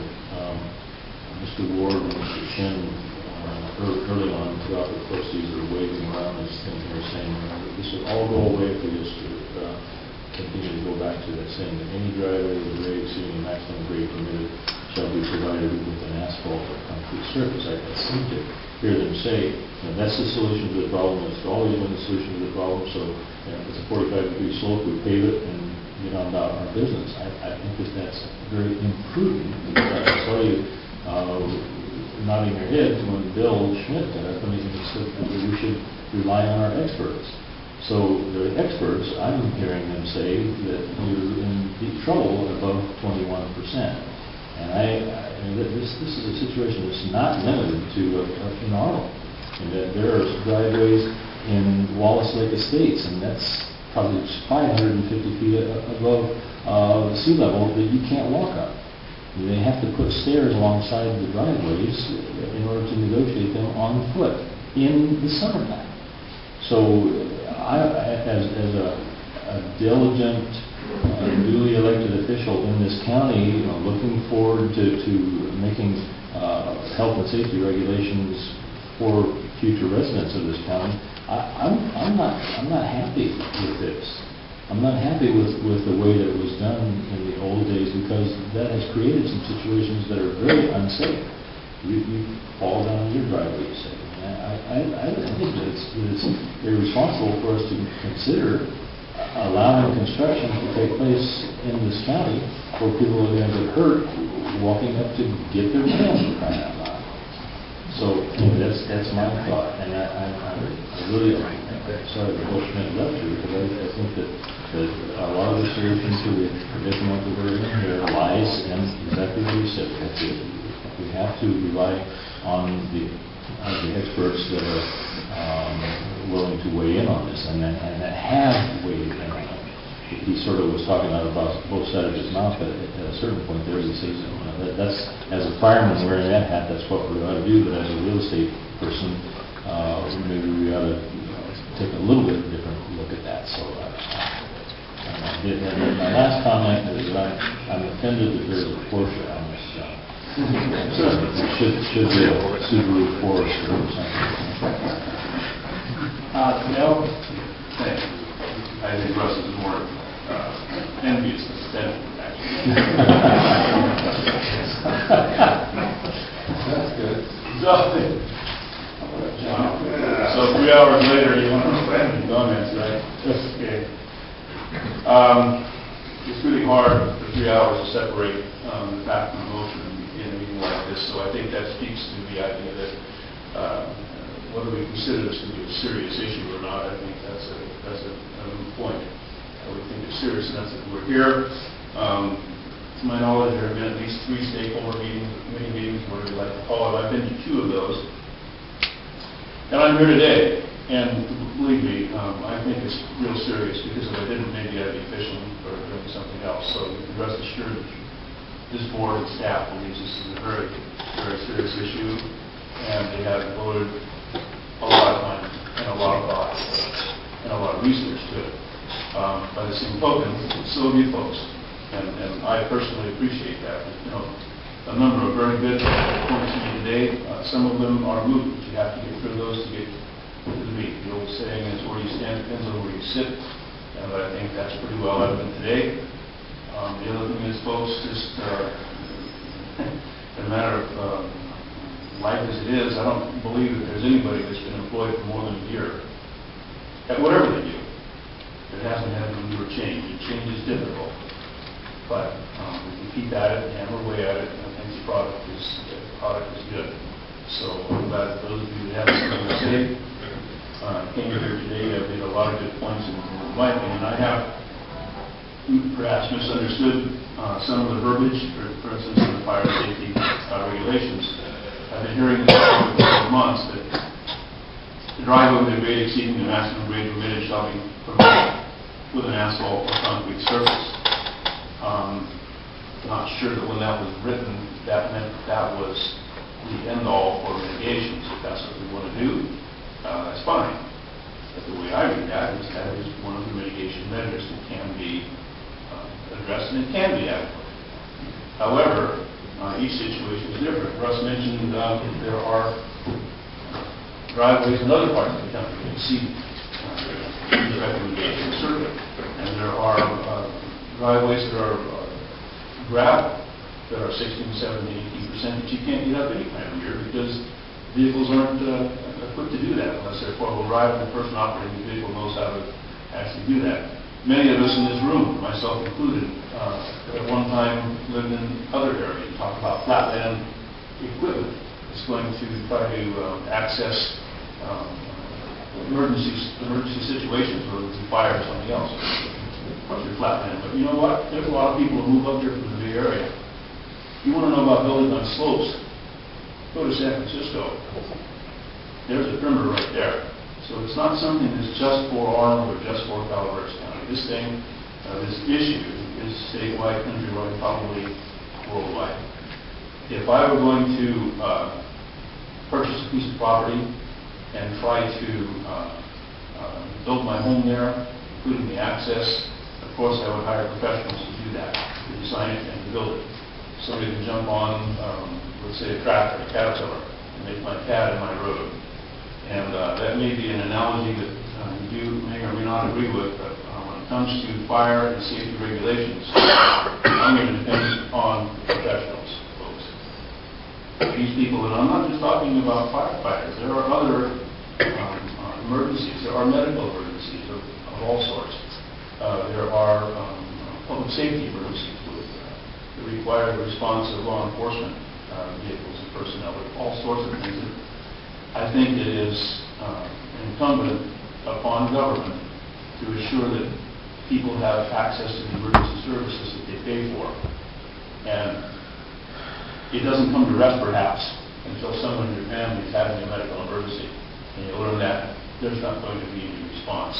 And that is why I support the local fire authority being part of this group to do the mitigation measures when they are deemed necessary. I mean, who else are you going to go to but the professionals to figure that out? It's really hard for someone like me to stay on course here when I hear repeatedly that the county is going to shut down. The county is going to condemn property. The county is going to take your homes away from you. I don't know, that sort of talk really detracts from what we're trying to do here. So it's hard for me to wade through that to the point where the county really is trying to preserve individual property rights as well as public safety here. I have to believe, and I spend some time over at the community development agency and the building department, and I have to tell you, these people, they work diligently at trying to mitigate each and every applicant or application that comes in there to accommodate people. There's no question that somewhere on the planet there's going to be some property that is not available at some point. If it's not at 12%, if it's not at 16%, if it's not at 21%, I think you all have to agree that at some point a piece of property is not going to lend itself to surface passage. I don't know where that is. I don't think anybody knows where that is right now, and that's why the process that's being suggested has my favor. I think there are some mitigation measures that can be put in place for static situations where it really does need to have some oversight from the local emergency response people. And I'm very firm on that. So the suggestion that we go along with, and by the way, all three meetings that I've been to, folks, I have heard as stated by staff and in two of the meetings by our county council, it has never been stated by the county that you cannot rebuild after a fire. And it has been stated that you can. If that's the county policy, and as we stated earlier, this letter that is going to go out later today or tomorrow or the next day, whichever, is going to state that. Unless the state of California, the Attorney General, or somebody comes in here and tells us that it cannot be done. So your county, as far as your county is concerned, that's what their intention is now, but it always has been, at least ever since I've been listening to this argument. I support the, well, not to be redundant, but I support the recommendations as first mentioned by Maria and clarified over here with Supervisor Tryon, that we are going to allow these mitigation measures as they are to be further developed. And this is a guideline that we're going to work on, but it's a pretty good start. It's a pretty good outline. And so I am in support of that, but I want to reiterate just once more that the lead on this for me is going to be the fire and life safety specialists. And I will yield to what they have to say. They're trying to be reasonable, and they have, maybe it's just because of this issue, they've gotten together now, and I think they have a unit that works well together, and they have your well-being in mind, so I'm going to go with whatever they recommend. Thank you, Bill. I also had some comments that I want to share, at least a few of my life's experiences help form my view. I actually drove a fire rig into the Oakland fire and spent 3 days watching 3,000 homes burn. I had a fast attack, so we were about the only rig we could get anywhere, but of course our 500 gallons wasn't going to really do the job. There really, Tom described the dilemma we have, or perhaps some of the source of some of the friction as between the notion of public safety and the important set of property rights and what you can do with the land that you own. And that's always going to be a tension. And government has debated this ever since this country was founded and probably well before. But I think there's something else going on that is important and that we need to acknowledge, which is that we have entire, this is not local, this is national.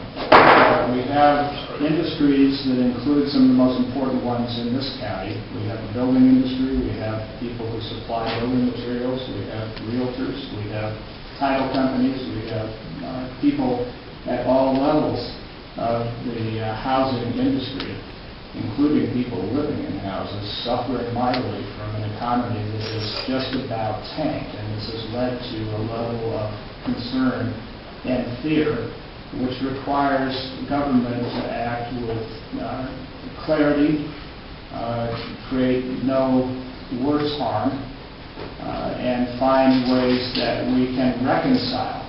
The world we live in is actually includes both worlds. It includes the necessity that government do its best to protect the health and safety, and that's one of our missions. You read our mission statement, and that is the first thing that we say about the role of this Board of Supervisors and our government in general. And if you listen to national debate, apparently that's important nationally as well. So that's important. And who do we look to? Bill has articulated that very well. We look to people who are experts in this and have to run the equipment, good, bad, or ugly, or underfunded, or in the case of the former Glencoe Railroad Flat Fire Department, derelict trade-offs from flat land places that had run their equipment into the ground and were ready to give it to us for what chicken barbecue could afford. But that all said, I do believe we can give greater clarity to this issue in this discussion. I do appreciate all the input that we've had here. And I'd like to take some people up on their thoughts. I don't think that it is good enough to just talk about asphalt. And I do appreciate the fire chief's efforts and the CAL FIRE and the stakeholders to come up with what we've got so far. But today we heard some very interesting two whole areas that are not reflected in these mitigations at all. One of them has to do with heroic technical possibilities. Heat your driveway. I would hope you use alternative energy sources so we don't have to use a lot more oil to do it, but whatever. That's an interesting thought. Standpipe systems, hose systems. I could imagine that you could live on a cliff with one of those if you had a pump capable of getting the water up there. I also think that the idea if somebody's willing to put a sprinkler system in, that may have things, we may, I wonder why we're talking about 12 and 16 and then having some artificial 21. What I suggest is we have a continuum that deals with all the possibilities, that we include technological heroics as well as some of the easier things like the monitoring, detector and alarm systems and other matters that have come up today. It seems to me we can have a continuum. If you live on a cliff, you're going to have to do some pretty spectacular things. But I don't think we should be creating sort of special and beyond statute kind of thresholds. What we should be doing is looking at each situation, which I know from my district is very different than Marita's district. We don't have quarter acres, with cliffs, but we do have some pretty spectacular grades that have to be achieved with certain topographies. Snow matters. There are new surfaces that can be placed on roads that aren't necessarily asphalt. What we should try to do is get us, as quickly as possible, as comprehensive a set of tools for our staff and in consultation with experts. And that's what I want to spend the rest of my, well, now I'm over 5 minutes, but I'd like to spend the rest of my time talking about who are our experts and how should we relate to them.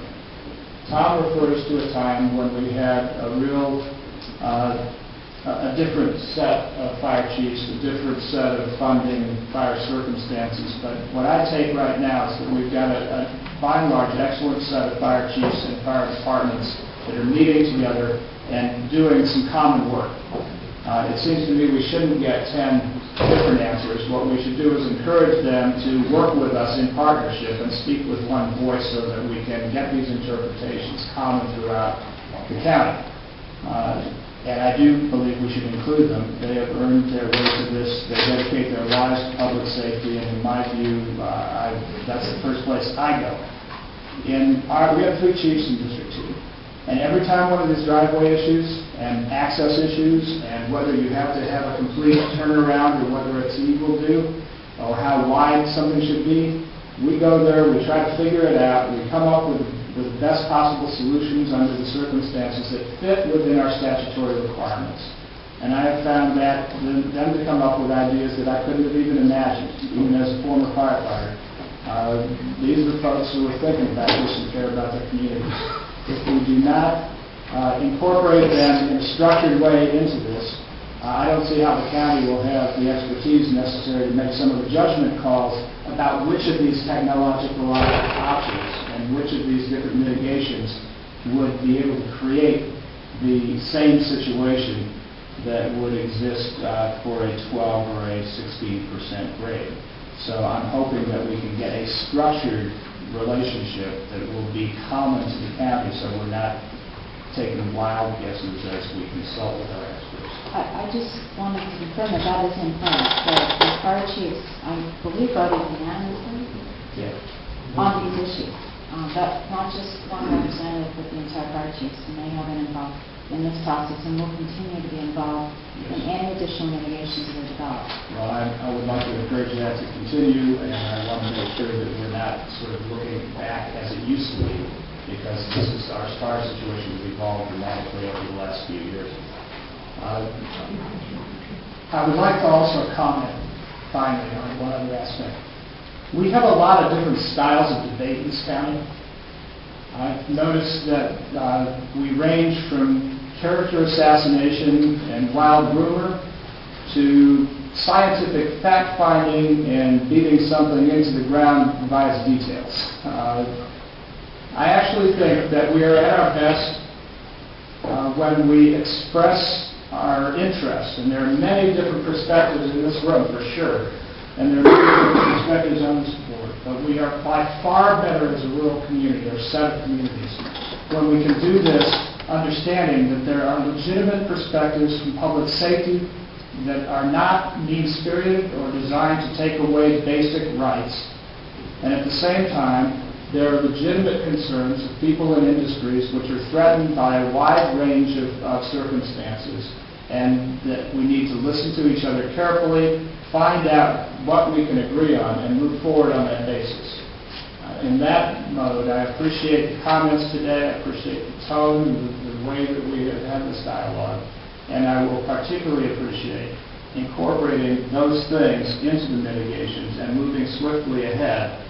And if you are to take us at our word, we have staff that are prepared to work with every single driveway situation and try to find, under the statutes and within our obligations and any mitigations we can dream up, that moment where we have reconciled your property rights, your development possibilities, and public safety. It doesn't seem so hard to do. I think that we do so much harm in our process that it's hard to get to that common sense moment where a little bit of trust and good faith assumptions on both sides of this would have gotten us to the moment which I expect reflects the consensus as we've described it in this last round. Please, let's do this better. There's no reason to think that realtors are mean-spirited, vicious people with a single profit notion. They are members of our community. But there is similarly no reason for people in the community to be thinking that our staff wakes up every morning trying to figure out how to screw things up. Any relationship to that is purely accidental. Anyway, that's all I have to say. Thank you all for being here with us today. I think that there's at least one person. Did he leave? Well, if his representative could make an appointment with Mr. Rodriguez, I believe we could get on that right away. Thank you for coming today. Thank you for your Could I just confirm what I heard from the board? Yes. Is that the board supports the mitigations as presented by the CAL fire chiefs and staff as a good starting point for mitigations, and that we will continue to work with each individual homeowner on their driveway slope issues as they come forward. And one thing that we wish with due diligence but swift action to add mitigations and technologies that were brought up here into your bag of possibilities. We can ask the fire chiefs to review those possibilities as part of the process. Thank you. All right, thank you, everybody. This meeting is adjourned, and our closed session will begin in 5 minutes.